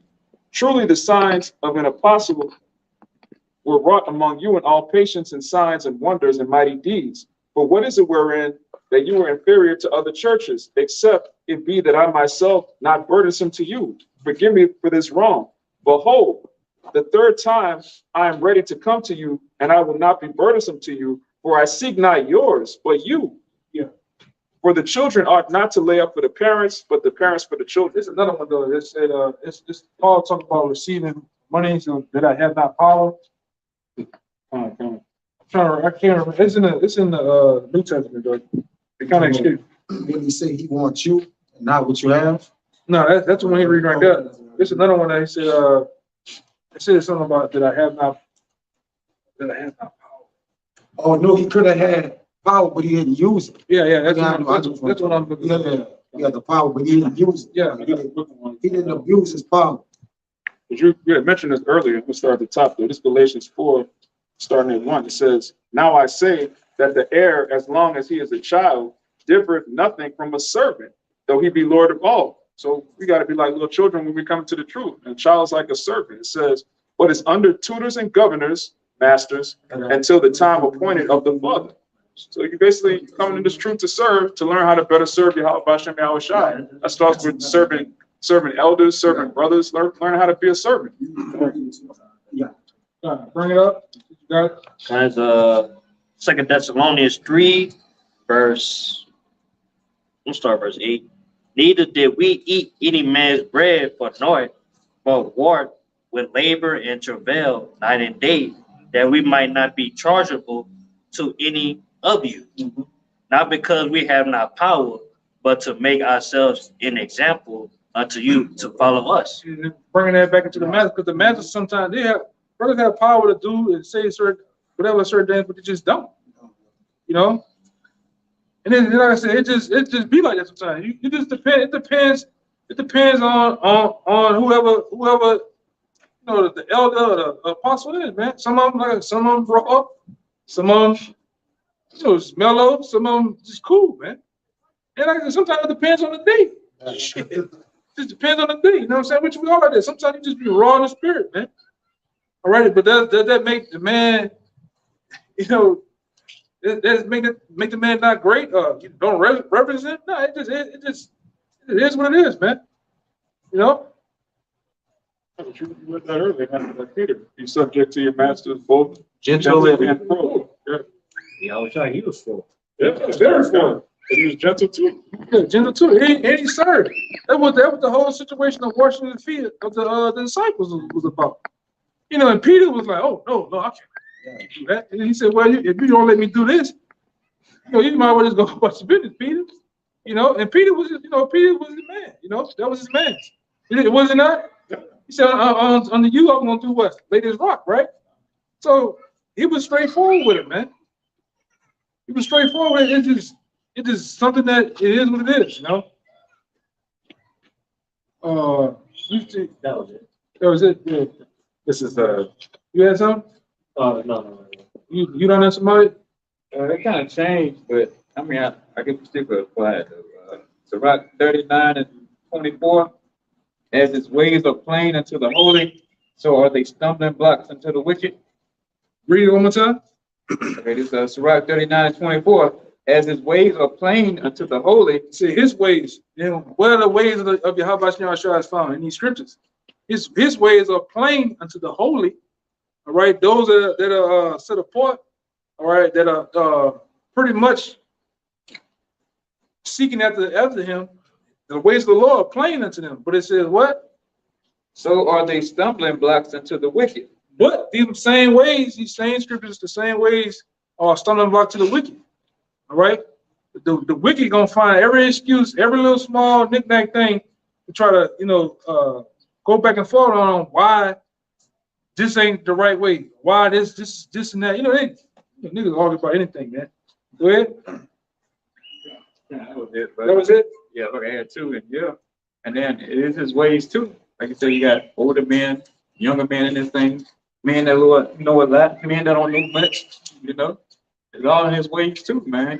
All his plans. And that's a stumbling block for Jake. And they come up like, "Oh, these guys, it should be one of y'all. Y'all look older. Why y'all ain't to lead camp?" Shit like that. Right. Why is he teaching? He can't teach me nothing. Shit like that. You do, yeah. What he did with him. But it's all the way to post out, man.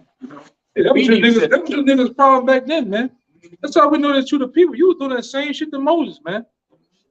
No, more talking Moses. We don't want to talk. You want to talk to the big man himself. They're like, "Hey, man, I don't know if that's what you want to do." What you niggas you still insisting on talking to the Most High.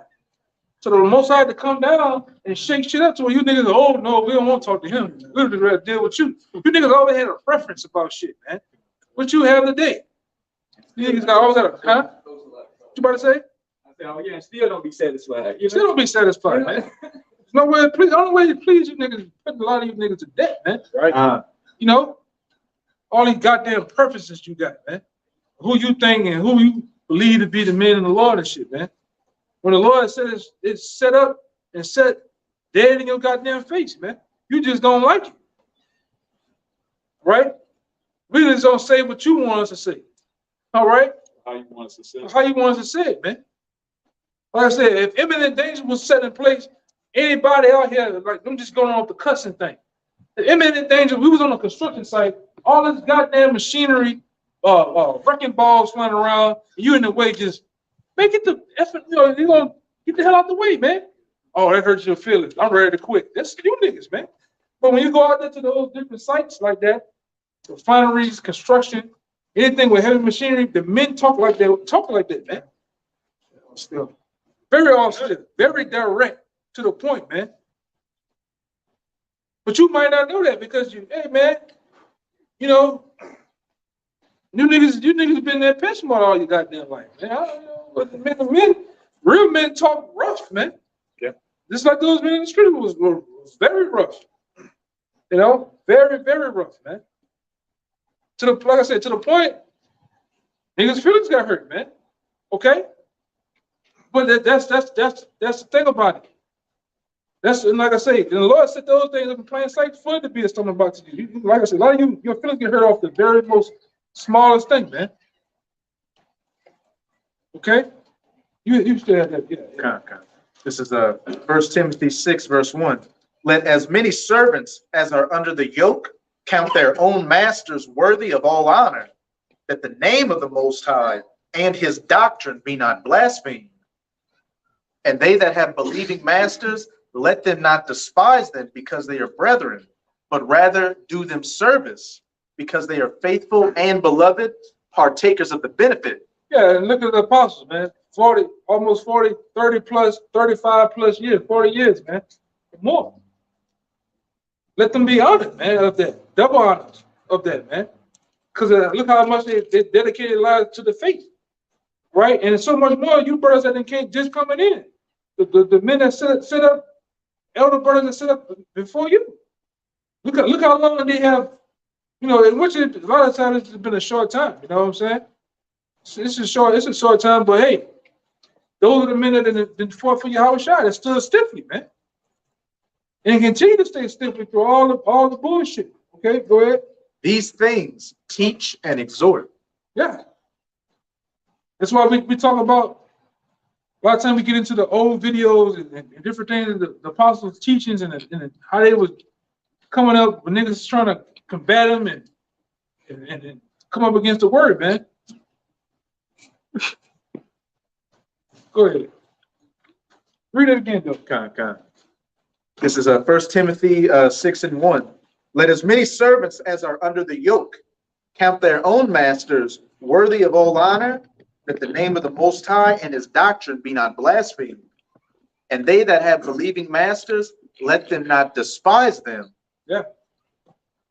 Which a lot of men despise their masters, man. Right? For whatever reason. For some reason, I see why Moab always made those kung fu movies like that. You always had the guy that the master dedicated his time teaching, patience teaching, then nigga always come up against the master, man. Always, for some strange ass reason, they always do, man. This is fucking shit. Go ahead, brother. They always die. Yeah, you got the villain of the movie who is the bad disciple. And what does he always have? He has a gang that's going around and killing and robbing and fucking people up. And most of the time, what? He attacks the village that the main character lived in. He killed his mom, raped his woman. So then he goes to the kung fu master and then what? Learns the right way to do things and rips his spine out at the end of the movie. Some of you niggas just ain't right, man. You just ain't right, man. Go ahead. Yeah, you a megalomaniac. You want to be the leader, or you just a spoiled brat. You can't be told no. You can't be corrected or anything. Hey, go ahead. And this is the book of Sirach, chapter 6. And I guess I'll start at 33. It says, if thou love to hear, thou shalt receive understanding, and if thou bow down thy ear, thou shalt be wise. Stand in a multitude of the elders and cleave unto him that is wise. So you got to make yourself a servant unto the masters, all right? Unto the men who are before you, all right? Those that have that knowledge, wisdom, and understanding, who are perfect in it, all right? Who are complete in it. And it reads, it says, be willing to hear every godly discourse and let not the parables of understanding escape thee. That's it. No. Salakia. Verse 36, it says, and if thou seest a man of understanding, okay, if you recognize a master, which these masters, okay, of the scriptures, these are the masters of all right? You can't really go up more higher than that. And it says, get thee betimes unto him, and let thy foot wear out the steps of his door. All right, so hey, once you find that master, you cleave to him, you get under him, like Mr. Miyagi to Danielson. Everything, you know, in that particular movie, Danielson, after school, he went straight to Mr. Miyagi house, you know, trying to soak up all of that knowledge, wisdom, and understanding that was just oozing off of Mr. Miyagi, you know. But that's the precept, man. This is Sirach 32:17. Might be the one I was looking for. It says, a sinful man will not be reproved for finding an excuse according to his will. And like I said, that's most of the, I mean, that's obviously the explanation of the 2/3, man. You know, they find an excuse of their wrongdoings. They're going to continue to do their wickedness, but, you know, try to find an excuse to continue to do so. And it says, a man of counsel will be considerate. You know, a man of the Lord, we're going to abide to our teachers. We're going to be considerate once that counsel comes upon us. You know, we're going to hear him out and, you know, and obey, you know, obey our masters. But a strange and proud man is not daunted with fear, even when of himself he has done without counsel. And we're supposed to do everything without counsel in this truth, as the elder brother was going into. You have men that have been laboring. You have men that have been laboring before you, that have gone through many different experiences and can tell you how to go about it accordingly. But you got to take it within yourself. You got to humble yourself to understand that. Like, look, I don't know everything. You got to get out of that mentality of the world, that know-it-all mentality, and just humble yourself down and learn, receive that counsel, and then look, just to help you get you through a situation you in, and just overall just not be a hindrance to the body, but a benefit to the body. Don't become a damn rebel. And ultimately, that goes into pride, man. And we also know that, we also know that the Lord hates a man with pride, man. Put that pride to the side, man. We all have to become a student at some point. You know, we have our teachers ahead of us, but we all have to be a student at some point, that we have to sit back and learn, man. We don't know everything. Yeah, the person. Okay, you got it. Yeah, it's backing up exactly what you just said, bro. This 1 Peter 5:5. It says, likewise, ye younger, submit yourselves unto the elder. All right, when you go into that word submit, it means to place oneself under the control of another. So you have to actually place yourself under the control of the men who've been laboring and doing this thing for a set amount of time. All right, it says, yea, that all of you be subject one to another and be clothed with humility. For the Most High resisted the proud and giveth grace to the humble. You know, just like the brother was just saying. You know, if you're prideful in this thing and you can't submit yourself unto an elder brother, all right, or a head of the camp, or a men that's just been laboring for a longer period of time than you, then this not the thing. This not the route for you to go, man. You know? You want to say something? Yeah, I just wanted to say something about that. All right, we took a trip to Dallas, okay, and you had eldermen, Elder Ariala, okay, Elder Yashuamba, and these men, they served other men, men that was under them, okay, new brothers, including myself, they served these men, different place, and you know, that's a part of that humility. All right, Jake wouldn't fix you a goddamn cup of water in his house, you know. Hey, when a lot of Jake's, as sad as it is to say, when Jake's fellowship and get together, Jake will sit on the couch and just wait for the food to be ready. Yeah. Jake, it should be in Jake's spirit to, you know, you see the brother maybe, you know, cutting some vegetables or something like that. Hey, you need some help doing that, or when the food's ready. Don't be the first one to, with your eyes wide open, to go there and make yourself a plate. Go and make other brothers a plate. Think about others before you think about yourself. And I'm trying, if y'all know it off the top, it said, where in the scripture, Yahweh said, the Son of Man came not to be ministered unto, but to minister. Or Yahweh came to serve. He came to serve his fellow servants. He came to serve the nation of Israel. And we're coming in that same stead.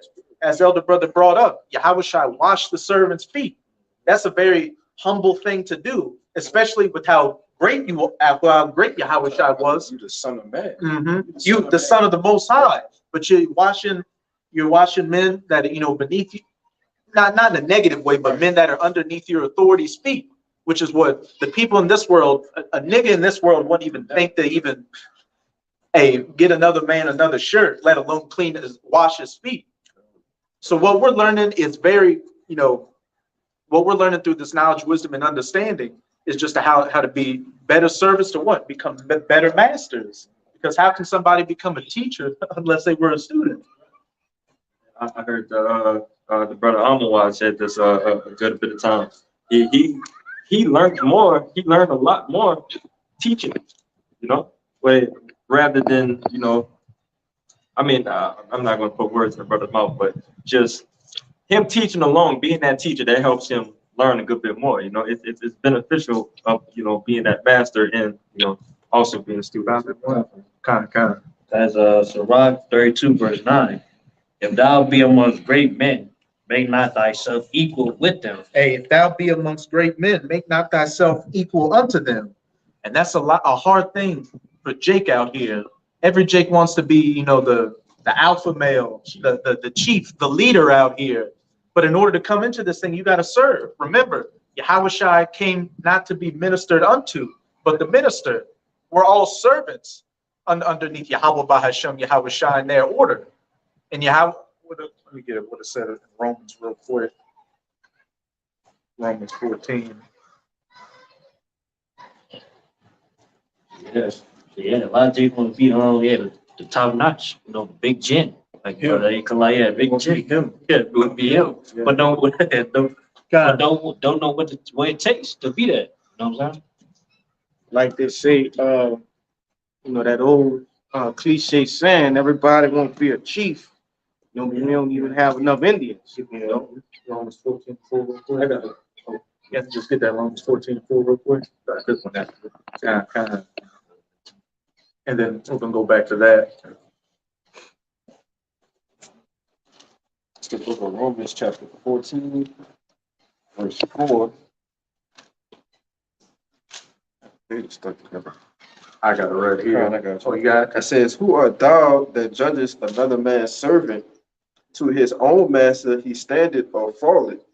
Yea, he shall be holden up, for the Most High is able to make him stand. Who art thou that judgeth another man's servant? And in this truth, of course, there's a rank.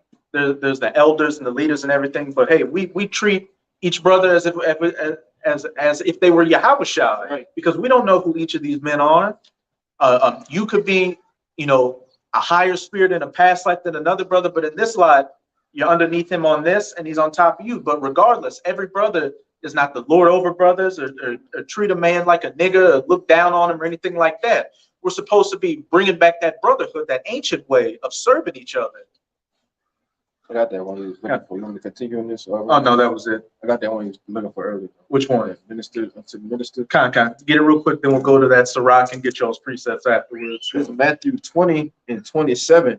It says, and whosoever will be chief among you, let him be your servant, even as the Son of Man came not to be ministered unto, but to minister, and to give his life a ransom for many. And I believe if you read up, the reason Yahweh said that is because all the disciples were asking, they're in an argument on who was the greatest amongst them. And what did Yahweh say? If a brother can find me that one in Sirach where it says, the greater thou art, humble thyself. What did Yahweh say? Reread it out, Baba Kashah. All right. It says, and you start off from the top. Con. It's Matthew 20:27. It says, and whosoever will be chief among you, let him be your servant. Whosoever shall be chief among you, let him be your servant. If the brother got that one in Sirach, it says, hey, the greater you are, the more humble yourself. And that's You got it? Yeah. Okay. This is the book of Ecclesiasticus, chapter 3 and 18. It says, the greater thou art, the more humble thyself. And what does it say in the scriptures? Wisdom and knowledge puffeth up. Because we've got think about it, just understand this statement. We have the truth to everything in existence. That all the questions, the great mysteries that people always had questions to, we have this knowledge of it and can break it down. And we've been given it. That we didn't get it of ourselves, which should just make you humble in itself. That we didn't get, and it says that in Romans, I think it's not Romans, Corinthians. I think it's 1 Corinthians 7, but we were given this knowledge by Yahweh Bahasham Yahweh Shai. So we have no reason to be proud about it. We should be humble in the fact that we were called to have an opportunity to be chosen and be of that elect number to preach this word. So with that should keep you humble and want to serve your brother and listen to, hey, not just look at this thing as going out and cutting the white man and cutting the nigger woman or anything like that, but actually learning the other parts of the scriptures, hey, the brotherhood aspects of it, the discipline aspects of it, which is important. That's what builds a nation.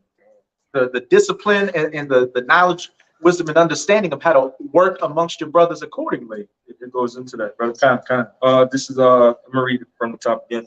This is Ecclesiasticus chapter 3 and 18. It says, the greater thou art, the more humble thyself, and thou shalt find favor before the Lord. Many are in high place and of renown, but mysteries are revealed unto the meek.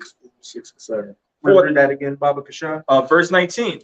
Many are in high place and of renown, but mysteries are revealed unto the meek. Hey, and what does it say in 1 Corinthians, I believe it's chapter 2? The Most High didn't choose the great things, the most renowned things of the world, but he chose the basest things, the lowest things to confound the wise. Verse 20, it says, for the, did I just read that? I'm gonna read 20. For the power of the Lord is great, and he is honored of the lowly. Seek not out the things that are too hard for thee, neither search the things that are above thy strength. But this is 22, going to go with the discipline. And if I could say real quick, what? So I lost my train. Read it again. This is verse 20. For the power of the Lord is great, and he is honored of the lowly. Seek not out the things that are too hard for thee, neither search the things that are above thy strength. But what is commanded thee, think thereupon with reverence, for it is not needful for thee to set with thine eyes the things that are in secret. Hey, just stay in your lane and be humble. Every brother's got their own talent and their own lot in this thing. And you see, when everything's working in order and brothers are being in a humble spirit, a contrite spirit, that's what I was trying to remember. What does the Most High want? He doesn't want sacrifices and oblations or anything like that. He wants a humble and a contrite spirit.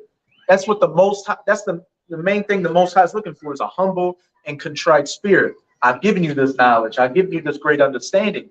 But what are you going to do with it in regards to your brother? Are you going to lord over your brother? If a brother may not know as much as you, so to speak, are you going to look down on him? Are you, if this is just some nigga? If a new man comes into, if a new sincere brother comes into the truth, and he's young, and of course he doesn't know as much as you, how are you going to treat that man? Are you going to open up to him? Are you going to be close to him?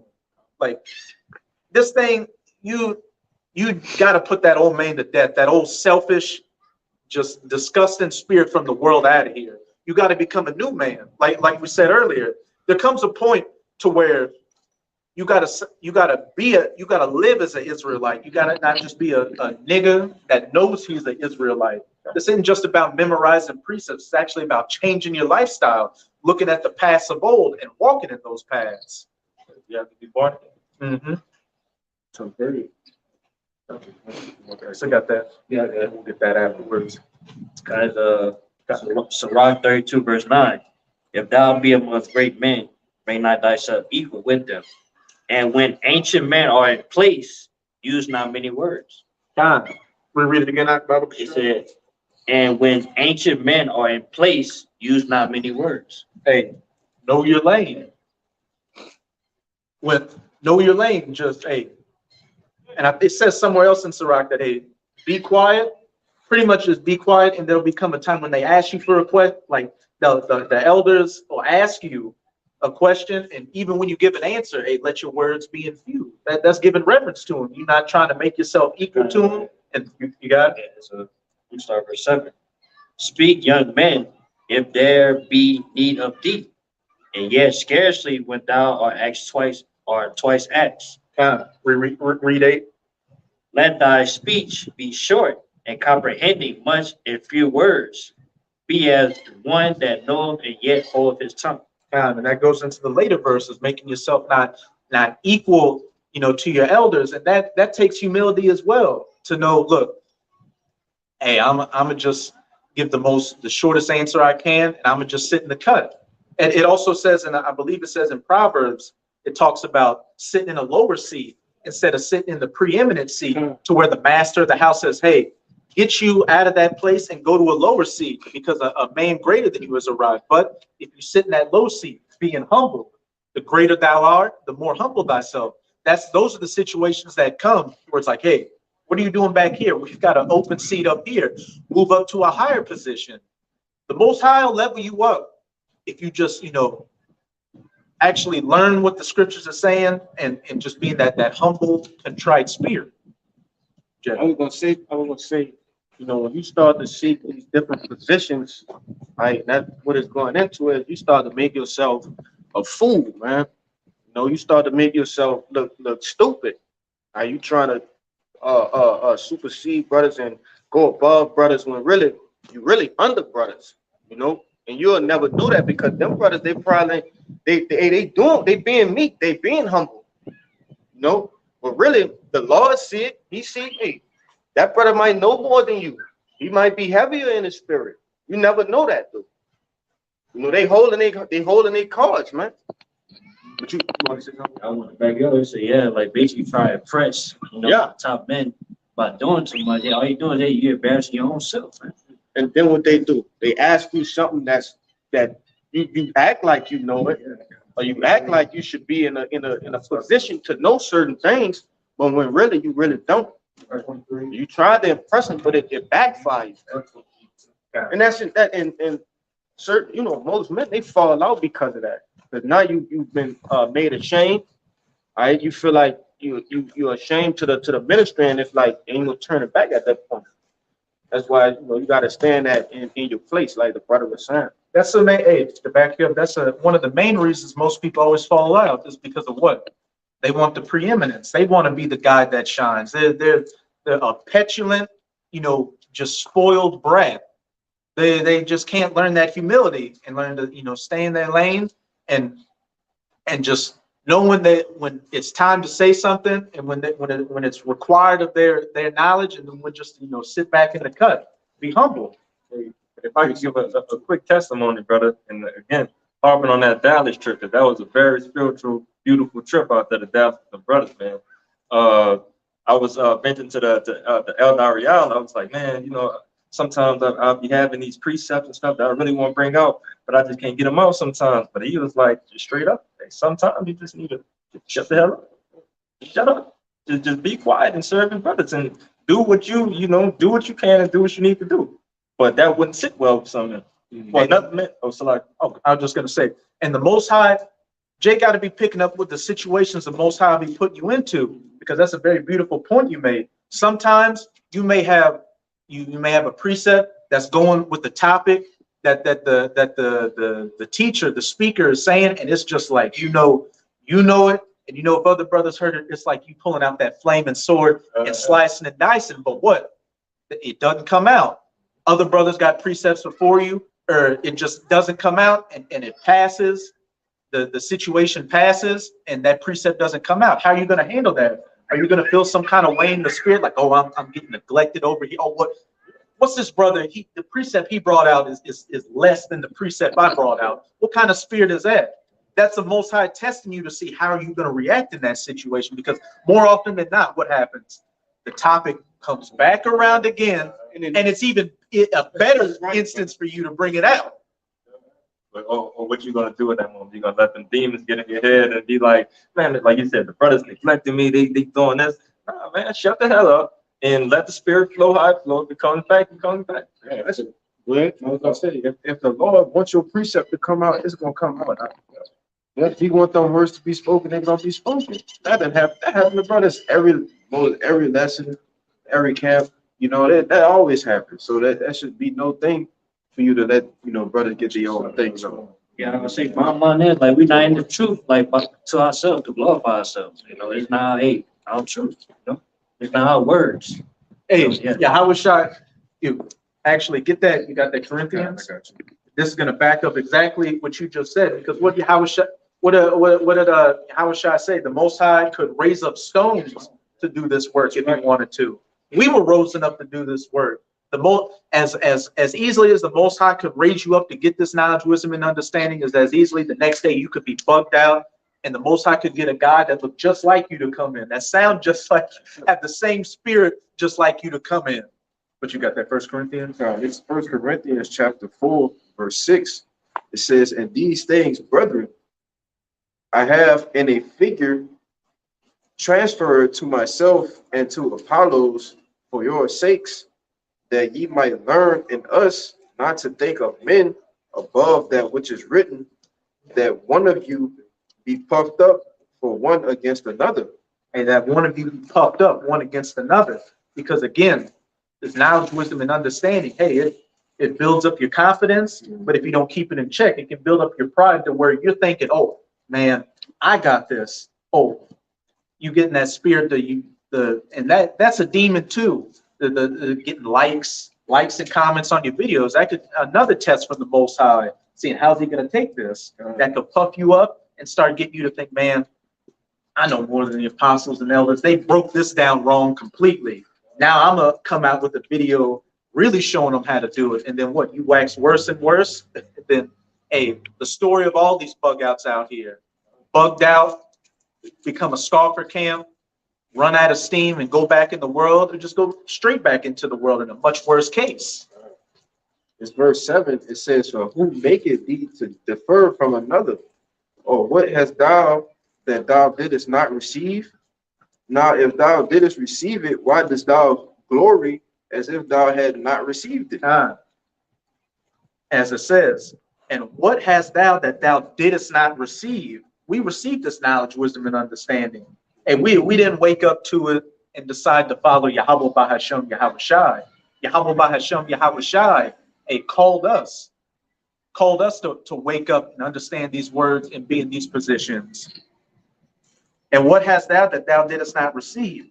Now as thou didst receive it, why dost thou glory as if thou didst not receive it? You getting puffed up and you start to think you just the master. You Moses out here. You Moses, Yahawashi, King. That's a mega demon out here thinking you King David. You out here riding on horses, just bugged completely out.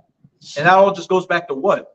Not understanding that the one of the major points in this truth is being humble, coming in that humility spirit that thou came, as Yahawashi said, I came not to be ministered unto. I came not to serve and lord over the brothers and sit on my throne and be the first one to get the chicken and the asparagus and the salmon. But hey, I see a brother over there, I'm gonna make a plate for him. Or hey, I see a brother may need some help with something. I'm gonna get up, go into the kitchen or whatever's going on. I'm gonna help this brother out because that's my brother, and that's what Yahawashi did, and that's what I know I'm expected to do. And that keeps you humble. That keeps you humble to constantly be in a state of serving. It doesn't build you up to think you're holier than thou, that you're better than the man next to you. You got a quick, we'll get that Matthew 23 over to. We'll get that 23. We'll get you some mic and then we'll go back to you for sure. Because a lot of y'all out here are coming in that Pharisee spirit where you just want the preeminence, the image out there. You want to be seen as that dude, but when you actually look at the substance of how you're acting, what you're saying, it's nothing. It's dirt. It's the spirit of the world with just Hebrew trimmings on it. What's that? Which one? The Matthew 23? This is Matthew 23 starting at the top. It says, "Then spake Yahawashi to the multitude and to his disciples, saying, The scribes and the Pharisees sit in Moses' seat. All therefore whatsoever they bid you observe, that observe and do, but do not ye after their works, for they say and do not. Keep going.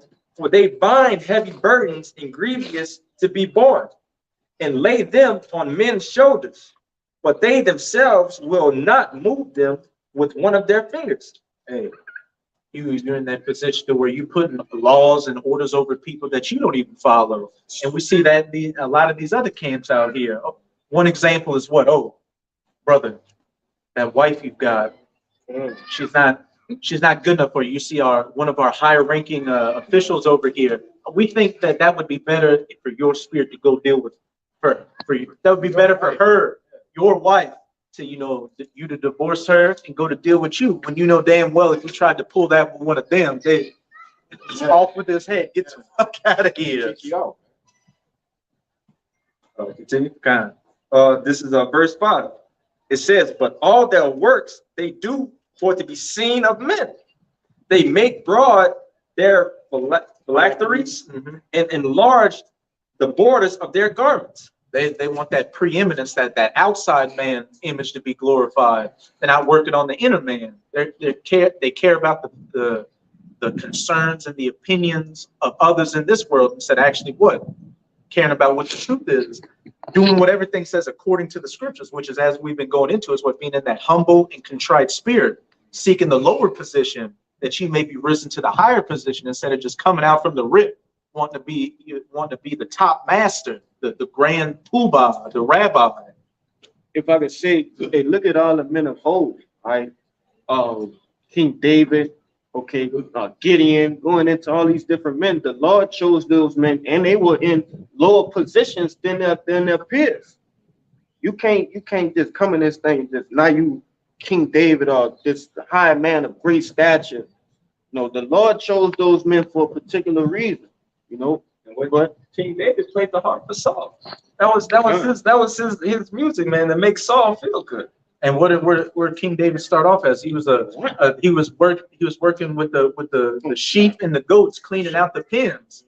And what his father Jesse thought his other brothers should have been king, because Jake was strapping, he had the big beard. They looked the part. Jake had the big beard, he was strapping. Jake was in there with the. I'm not saying they were flexing to do it, but Jake. Hold on, Jake.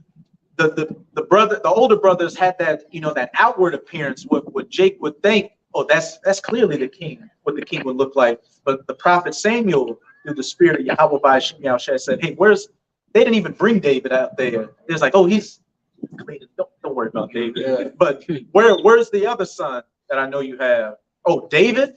And then they brought David in, and then what? David was the one that was chosen to be king. Look at Moses. He didn't want, when the Most High came to him, he didn't want the position. He said, I'm not eloquent of speech, I'm lowly and all that, but the Most High was like, no, I want you in this position. And many times Moses was like, man, why did you put me in this position? It would be better if you just kill me.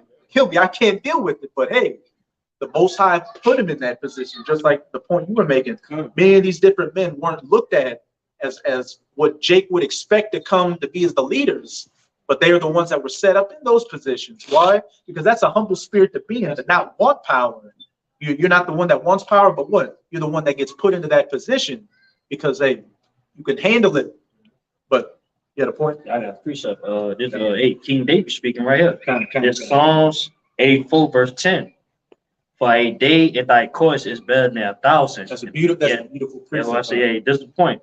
I had rather be a doorkeeper in the house of my power than to dwell in the tent of wickedness. That's one of the most beautiful precepts out there. Here's King David, the king of Israel, the man after the Most High's heart, saying, I would be content being a doorkeeper in the kingdom of heaven. When you got Jakes out here, and you got some Jakes out here when it comes to the 144,000, you know what? I want to be number 10 in the 144,000. As long as I'm not 143,999, just making it is enough. And David, that's a humble spirit. David was coming and just holding the door, showing, look, as long as I'm a part of the program, I'm gonna get in where I fit in, and I'm completely happy with that position. Obviously, yeah, it's a reward, just helping the righteous man. So just being a help that's reward that. Again, the Son of Man came not to be ministered unto, but to minister unto others. But keep going in that 23. This is, again, Matthew 23, verse 6. Red letters, Yahweh speaking still. And love the uppermost rooms at feasts and the chief seats at, and love the uppermost rooms at feasts and the chief seats in the synagogues. They want to sit at that head table. Again, their first mindset is being in that position of preeminence. I got to be seen, because just look at me. I got the garments. I got the gold. I got the beard on point, everything. So why should I not be in that position? That's not the spirit we should be coming in. And the spirit we should be coming in is that humble and that contrite spirit. Again, keep bringing it up. Sit in that low seat, that way you may be raised into that higher seat, instead of being puffed up and getting into that higher seat. What? Just to be said, look, you're not worthy to be in this position. Go down to the lower seat. And in the world, that could mean what? Getting bugged out, getting cast back into the world, getting spit out. But let's see. We're gonna jump around a bit. Jump to verse 10. Jump to verse 10 and read down to 12. This is St. Matthew 23, verse 10. Red letters, Yahweh speaking. It says, neither be ye called masters, for one is your master, even Hamashiach. And that's the ultimate master we serve, is Yahweh Bahashem Yahweh Shai. And even then, we've got our elders and apostles who are set up over us, and we give honors to them because we learn from them. Keep going on. Verse 11. But he that is greatest among you shall be your servant. Backing up the one you brought up. Hey, whoever shall be greatest among you, let him be a servant unto others. This keeps coming up, that humility, being more in that spirit of serving than to be served. Verse 12. Whosoever shall exalt himself shall be abased, and he that shall humble himself shall be exalted. Point blank, period. And he that shall humble himself shall be exalted. And look, there should be nothing on, really, if you want to glorify yourself on this side, who are you glorifying it for? Upside down, disgusting, vile, wicked world. Because any preeminence you get on this side from the people, the majority of the people in this world are what? Bugged out. They're bugged out, dead, and in that spirit. That's who you want to get that preeminence from. You want to get the YouTube likes and the comments and sure, get accolades from these women out here who ain't even virgins. Get women out here who are just looking to join on the next trend, like a lot of these other, not just these women, but these niggas out here as well. We're seeking to be humble on this side and receive our preeminence and our glory in the kingdom of heaven, that kingdom that's going to last for eternity, where all these lessons we're going through and learning right now and acting out is going to be recorded and be shown as, look, they followed exactly what was written in the script. That is the reason why they're in this position right now with crowns on their heads, judging the 12 tribes of Israel, judging the world. But I know you had a precept you've been holding one. And this 2 Timothy 3:1. This know also that in the last days perilous times shall come. For men shall be lovers of their own selves, covetous, boasters, proud, blasphemers, disobedient to parents, unthankful, unholy. Hold it real quick, guy. What's it say at the beginning of verse 2? For men shall be lovers of their own selves, covetous, boasters, proud, blasphemers, everything against what the scriptures are saying about being a humble servant, serving your brother, not seeking the preeminence of that major position out there. You want to be the number one top guy.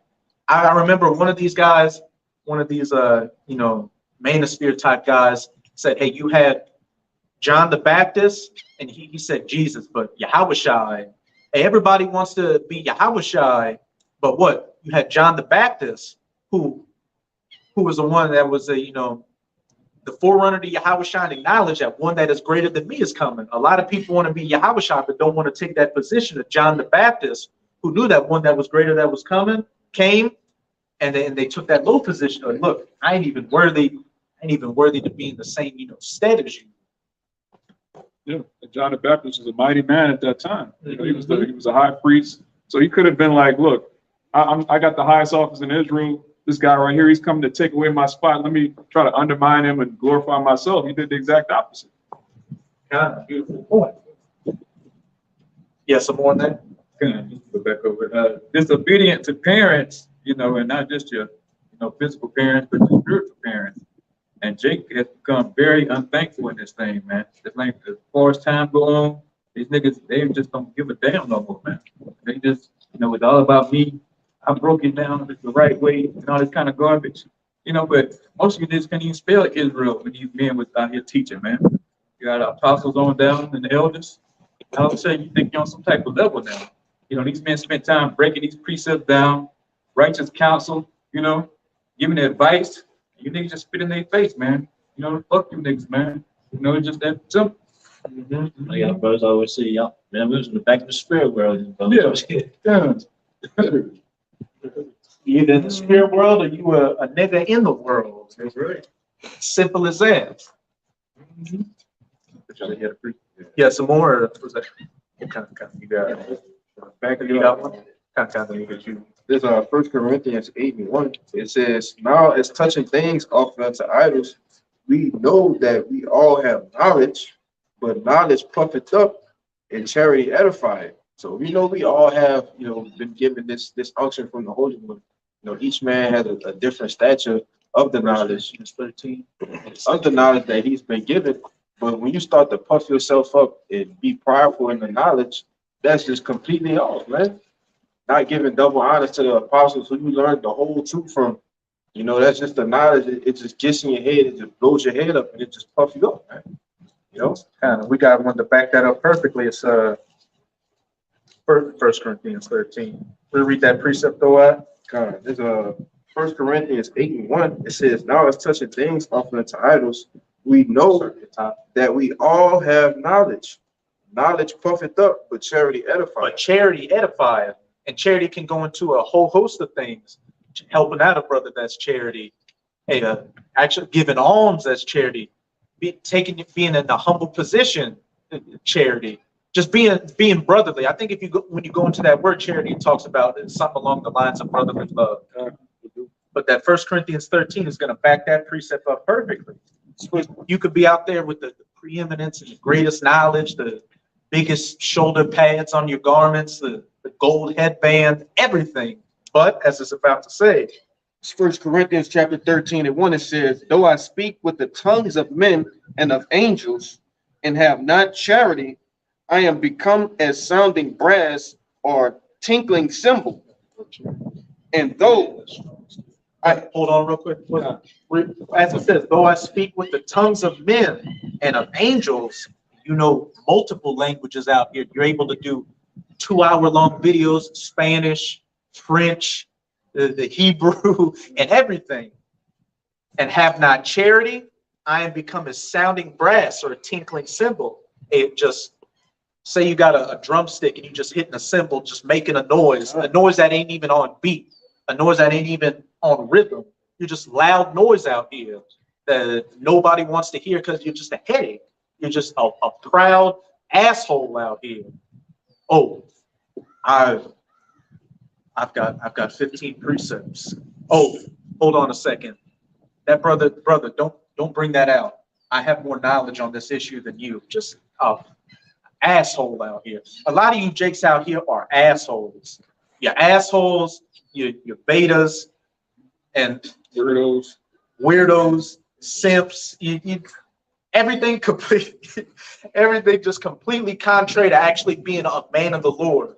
And the Most High getting ready to cut a lot of y'all off, and it's well deserved. A lot of y'all just need instead of a great reset, you need a hard reset. You got that word charity? Kind of. It's the word charity in the Strong's is agape. it says, affection, goodwill, love, benevolence, or brotherly love. Kind. Hey, affection, goodwill. And what is goodwill? Hey, ministering unto your brothers, actually being a brother, looking to your brother's well-being more than to your own well-being. Love, and we know what love is according to the scriptures, found in the law, statutes, and commandments. Treating your brother accordingly through the law, statutes, and commandments, which is the right way to treat anybody, because what does it teach you to do? Not to steal from your brother, not to kill your brother, not to sleep with your brother's wife, not to have an evil eye towards your brother, all that. So that charity, and the last thing just sums it up, brotherly love. Keep going in that 1 Corinthians 13. God, this 1 Corinthians 13:2, it says, and though I have the gift of prophecy and understand all mysteries and all knowledge, and though I have all faith, so that I could move mountains, so that I can remove mountains, and have not charity, I am nothing. Point blank, period. Though you have the gift of prophecy, you understand all mysteries and knowledges. You what somebody who's looking on the outside would see as, oh, he's the super Israelite. He can go through the scriptures. He can slice and dice people. His beard's not lined up, but it's pretty sharp. He got the best garment out there. He just looks like a superhero Israelite, like he's already in the kingdom. If you have not charity, that brotherly love, that goodwill, and that benevolence, he's nothing. He's worthless. And we've seen, again, constant examples of Jakes out here who so-called fit the role of what people think is an Israelite, but where are they at now? A bugged out weirdo in the world doing YouTube videos on cooking or having green hair, tattoos, just a whole host of characters we can go into. But the point being, if you have not that humility, that charity, that brotherly love, coming in that spirit of actually serving instead of being served, sooner rather than later, your ass is going to be out of here. Yeah, I wanted to say, like, all those gifts that the brothers read on verse 2, it ain't gonna matter because we have faith, because at this point it's gonna happen already. The prophecy's gonna happen, so there ain't no point that then Lord's about to shut this ministry down anyway. You know, so that all the knowledge, faith, and what's else? Prophecy, Give mysteries and knowledge. Knowledge, because soon it's gonna be everywhere. It's gonna be seen already, so ain't no point of us knowing it. But what's gonna last? Charity, brotherly love. Hey, we gonna show brotherly love in the kingdom. What do you think the kingdom of heaven is? Being brotherly. That a brotherhood. That is the kingdom of heaven. Yeah, ain't nobody gonna go into the kingdom of heaven just being a solo nigga out here, a solo king out here. The king, where the 144,000 are what? Going to be a council of brothers with the ultimate brother Yahushua governing over the world on one accord. In the back of what you just said, all these things that Jake takes as what the truth is about, being seen on the camera, flexing with the armbands on, doing 2-hour videos with 1,400 likes and 2,000 comments. That's about to be cut off. And again, going back to that 1 Corinthians 4, we weren't given this knowledge. The Most High gave us this knowledge. So what do we have to be proud and puff ourselves up about? As easily as we got it, is as easily as the Most High can take it from you just like that. And that's a humbling thing in itself. Just to be hired. You could have just did a great lesson, a great whatever. And then the next day, you just don't believe in the truth anymore. You think that the earth is flat. You think Esau isn't the white man. You think everybody can be saved. All of that. But I know you had that precept. We'll get your precept, and then I'm one thing we got you. Just for Jake that trying to seek that higher seat on this side, you know. Just Sirach 7:4. Seek not of the Lord preeminence, neither of the king's seat of honor. That's just playing right there. You're not going to seek that higher seat on this side. Verse 5. Justify not thyself before the Lord, and boast not of thy wisdom before the king. And also, I'm just going to say real quick. And it says, I believe it says in the New Testament somewhere too, where it's like, hey, the Most High may put you in a position to where you're right, but you may get rebuked as if you were wrong about it, just so the Most High can see how you can take that situation. Are you going to take the load? Like, look, I'm going to cast my lots on the Lord, and just let it handle out that way. And look, the brother may come to you an hour later, a couple of days later, look, I see where it was from your position. You were right. But the point being is you were put in that position to see how you're going to react to it, what kind of character you have about it, what kind of humility you have about it. To back that up, what we've been kept going into, not seeking that seat of preeminence first, but taking that low seat. So what? You may be raised up to that higher seat. Yeah, I'm gonna make point where it say boast not of thy wisdom before the king. Yeah, basically, yeah, don't boast in yourself just because you're in the camp, you bring out certain precepts. You know what I'm saying? You know all this knowledge of the scriptures because hey, it's gonna be taken away from us easy. You know, without the Lord's mercy. You know, that's why we in this show because of the Lord's mercies, man. Or you're not supposed to be in that spirit of that Jake, the Israelite in the New Testament, say, hey, I fast, I pray, that he claims of his righteousness, but hey, that perfect. Yeah, it could be in that spirit of hey. So, and what he said, yeah, the Pharisees, I believe the other guy was a publican. Yeah, publican, yeah. The Pharisees came and he was like, Lord, he was pretty much in a proud spirit. I don't need to repent for anything. I fast 2 days out of the week. I'm on point. I do all this, that, and the other. And the publican was like, I'm not like them. And the publican was just like, man, I'm gonna just speak plain. I'm fucked up. Look, I need mercy. Look, whatever you can do to help me out, help me out. And that's the spirit we should be coming in because, hey, we can't keep the law, statutes, and commandments at all on this side. Or as we speak right now, there's something there's a law we're breaking. So that puts us in a humbling spirit, though, that we need Yahweh Bahashem, Yahweh Shai, to get us through our everyday trials and tribulations. Because one day you could be good, and the next day what? Demons start plaguing your mind, and you go off, and you just, man, I can't, even if, as Paul said in Romans 7, I want to do right, but my body just does wickedly. You could be prophesying and polyester draws, 60% polyester, 40% cotton, talking about you need to keep all the laws, you need to keep everything. Like your drawers got mixed fabric. Like, what are you talking about? They're saying the law, and then a sodomite just walks by while they're holding him. What are you supposed to do to him? Exactly. Yeah, some more in there? Yeah, I got some more. Verse 6. Seek not to be a judge, being not able to take away iniquity, lest any time thou fear the person of the mighty and a stumbling block in the way of thy uprightness. And seek not to be a judge, what, over your brother? Going back to that Romans 14:4, I don't want to paraphrase it. Yeah, basically, yeah, don't try to seek a higher seat if you're not able to handle that, the tax of it. Who art thou that judgest another man's servant? To his own master he standeth or falleth. They should be negatively judging brothers out here, looking at him with an evil eye or anything like that, thinking you better than the other man, because that man is not your servant. We're all servants of Yahweh Bahashem, Yahweh Shai. And a man that may be, so-called lower than you in his mind, one day be over than you because what? Your pride bugged you out and you back in the world, just a pork-eating, tight sock-wearing weirdo.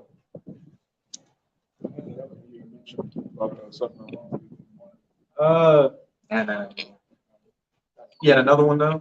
Kind of. I know. Yeah, he got it.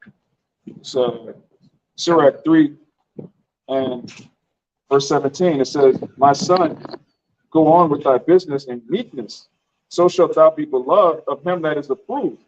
The greater thou art, the more humble thyself." That's the one I was looking for earlier. Reread it out, Baba Kasha. It says, "My son, go on with thy business in meekness, so shalt thou be beloved of him that is approved." Satan. Yeah, like that. Hey, that's the tinkling and sound and brass. Simple. But reread it again. Time, Baba Kasha. Sirach 3 and 17, it says, "My son, go on with thy business in meekness, so shalt thou be beloved of him that is in meekness." Hey, no. Hey, Satan don't want to hear that. Reread that one. No, but yeah, reread the last part. But hey, you see the wind's kicking up. We're talking about what? Humility and being in a contrite spirit, which is what completely opposite of this world that's governed by the spiritual demon of Satan. says, verse 18, the greater thou art, the more humble thyself, and thou shalt find favor before Yahweh. The greater thou art, the more humble thyself. Yeah, get. Yeah. Yeah. Just snap it under. Yeah. Look, put a bag on Yeah, it. you gotta put something on there. Got all kinds of bad judgment. Verse 19, it says, many are in a high place and of renown, but mysteries are revealed unto the meek. Many are in a high place and renown, but mysteries are revealed unto the weak.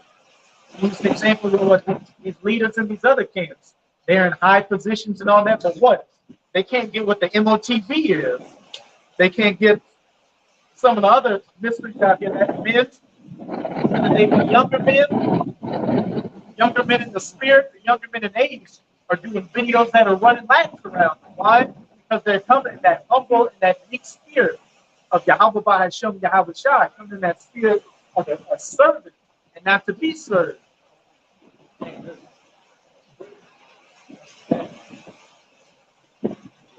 Yeah, some more than that, or you got it. And then you got it. The book of Psalms, chapter 37, and verse 11, gets straight to the point. It says, but the meek shall inherit the earth, and shall delight themselves in the abundance of peace. The meek shall inherit what? The earth, the new earth to come. The lowly on this side, those that stood firm and stiffly for the name of Yahweh Bahasham Yahweh Shai, being a brother and doing everything that was actually commanded to be done, are going to inherit the new earth to come, being the chief rulers in it. Right? Reading in the NLT, it says, the lowly will possess the land and will live in peace and in prosperity. The lowly will possess the land. But in that time, where are they going to be? In the high position. We got to take the low right now. Lord. Yeah. Hey. I'm almost getting. God. Hey. So.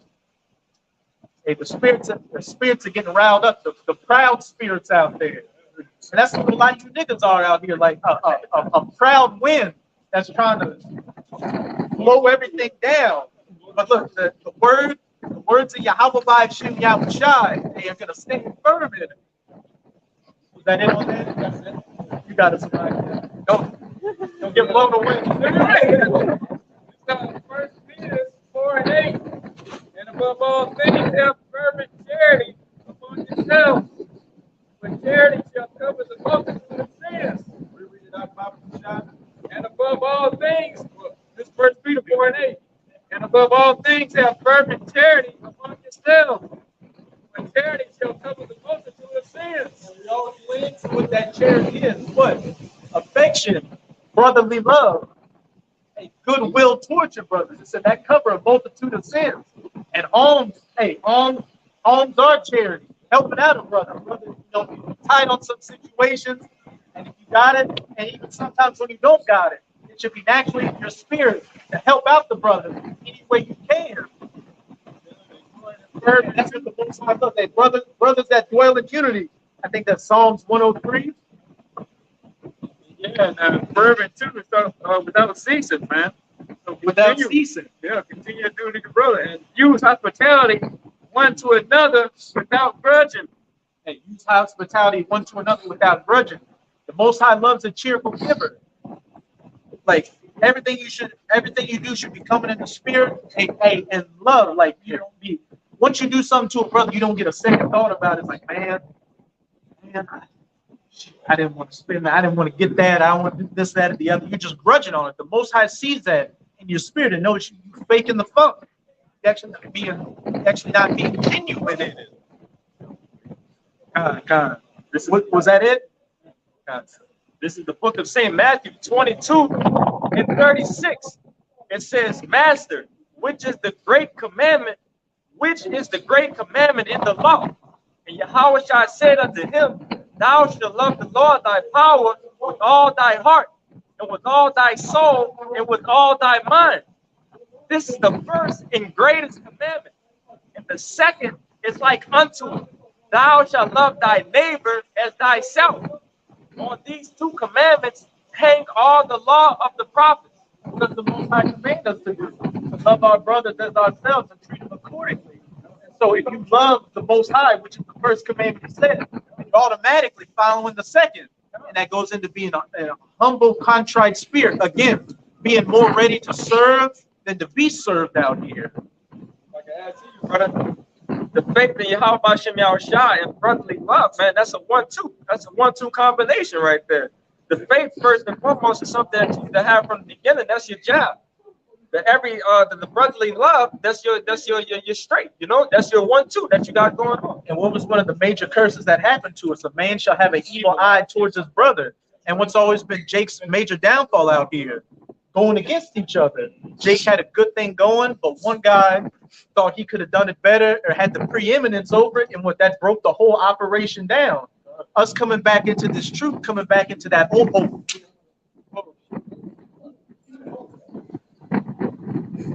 Us coming back into the truth, coming back into this old way is what? Bringing back that love, that charity, that fidelity towards each other, building the kingdom back up again. You see the kingdom of heaven and the way to act accordingly in it being built up right before your very eyes. Really think about it, going back to Romans 8 chapter, being joined hands with Yahushua. That's an act of brotherly love. Okay, he obtained what? Everything from his father, man. Yahweh passed down everything unto Yahushua. And what did Yahushua do? Yahushua didn't hog it all for himself, right? He gonna share his inheritance with his brothers. You know, Joint heirs, being brother. And what again, we brought up earlier, he washed the servant's feet. That if we join heirs with Yahushua, that's the spirit we should be coming in right now. We need to go to bat and do anything for our brother to make sure they in a good case as us, in a better case than us, because we know what they're going to reciprocate it, and that constantly reciprocating each other makes this chain, this body, unbreakable. If I can add to you, brother, again, one thing that we all supposed to know, like I said, the biggest and best example that we could ever follow is Yahushua, you know, and how much to know that our brother, our Lord, is in heaven right now.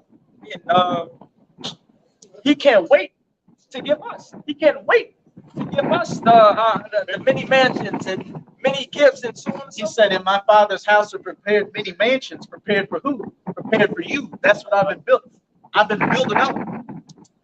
Everything you like, I've been building it up and working to give it to you. Why? Because you're worthy. You've shown yourself brotherly to receive. That's the example. If our Lord is preparing a kingdom for us, if everything is being prepared for us, how much more for something like this of helping each other, helping a brother? Should we know these things that we, pretty much have on this side gonna get burnt up anyway? What's the point of holding it for yourself? Help a brother out, man. And the only thing that's going to make it on this side is what the spirit. We ain't even bringing these new bodies. And what kind of spirit is that's going to make it? That contrite, that humble spirit, that brotherly spirit, right? Because everything else, the image, the how you wanted to be seen and perceived, that's not going to mean shit. The only thing that's going to matter at the end of the day is you found after the ways that Yahweh has shown Yahushua and the brotherly love you showed to the man next to you, and what you were willing to do for that man, and what that man was willing to do for you. Thing we bring into the kingdom is our works. That goes into brotherhood. In the kingdom, we're still going to be talking about, hey, remember back in Babylon, those are the things we're going to bring in the kingdom. We're not going to bring our car, none of that. So you're thinking about when you're in the kingdom. Oh, sometimes you'll be thinking about right now. I know this brother likes this. I'm right this out. We have that number. I'm gonna get him fields of stones. I'm gonna get him a whole quarry of frankincense. That's what I want to give the brother because I care about that brother that much. But did it, brother, have you? Yeah, when you again, it's crazy because me and the elders went into a video on reciprocation. When you do those things and you get the thing, when you love somebody or want to show gratitude in such a way or token of your gratitude towards them, you get him what he like. Because the gratitude is towards, like, I have gratitude or gracious towards what you like. So therefore, I want to get what you like. That's why I want gifts. I always give. If I'm gonna give a gift, I want to get what you like. I don't want to guess at what you may want, right? I just want to get what you like. So therefore, it's a total solution. It's for you, and that's what you like. So that's a good point. Like a gift should be something that you like and not what I like. Not what I like. Because that's not a gift. It's just something I gave. That's something I gave. Exactly. Now that's and I always try to get a man what he like. Like if I want to get something for you, I'm gonna say, hey brother, which one you like? Because I know you gonna enjoy or really that's something you really want versus something I like as a surprise. Yeah, I don't want to give you a surprise. I want to give you a gift. That's right. You got it. Yeah, this is Spirit. We started talking about, we hope we're going into the 2/3, and then we end with the characteristics of the 1/3, the man of the Lord. And this is the book of Revelation, chapter 22, the last chapter of the Bible. This is the conclusion right here, verse 11. He that is unjust, let him be unjust still. And he which is filthy, let him be filthy still. But he that is righteous, let him be righteous still. And he that is holy, let him be holy still. Point blank period. And that's a beautiful point you made too. We start off going into the wicked of our people that are not going to make it, and we ended off going into the spirit of those that are going to make it. So the wicked, you adulterers, you scumbags, you selfish niggas out here, they continue to be that because it was your lot to be that, and you're going to get destroyed for it. But the hopeful elect, Aparatazah, we are that number. We're going to continue to be in that spirit of righteousness, charity, humility, and brotherly love, and bring that into the kingdom, and then that's what the rest of the world's going to be governed on, those principles, the rest of eternity. Your brothers had any closing points they wanted to make? Hey, so with that, we hope the sincere Akim and Akwat out there were edified by this live camp. And again, as always, we're going to give all praises, glory, and infinite honors to Yahweh, to the apostles and elders of Great Millstone who rule and teach well, and peace and salutations to you, sincere Akim out there, pushing this word of truth and sincerity to the four corners of the globe, making brothers and endurance to the end. Abba Babo, Abba Babo, Abba Babo, Abba Babo, Abba Babo, Abba Babo, Shalom, Shalom.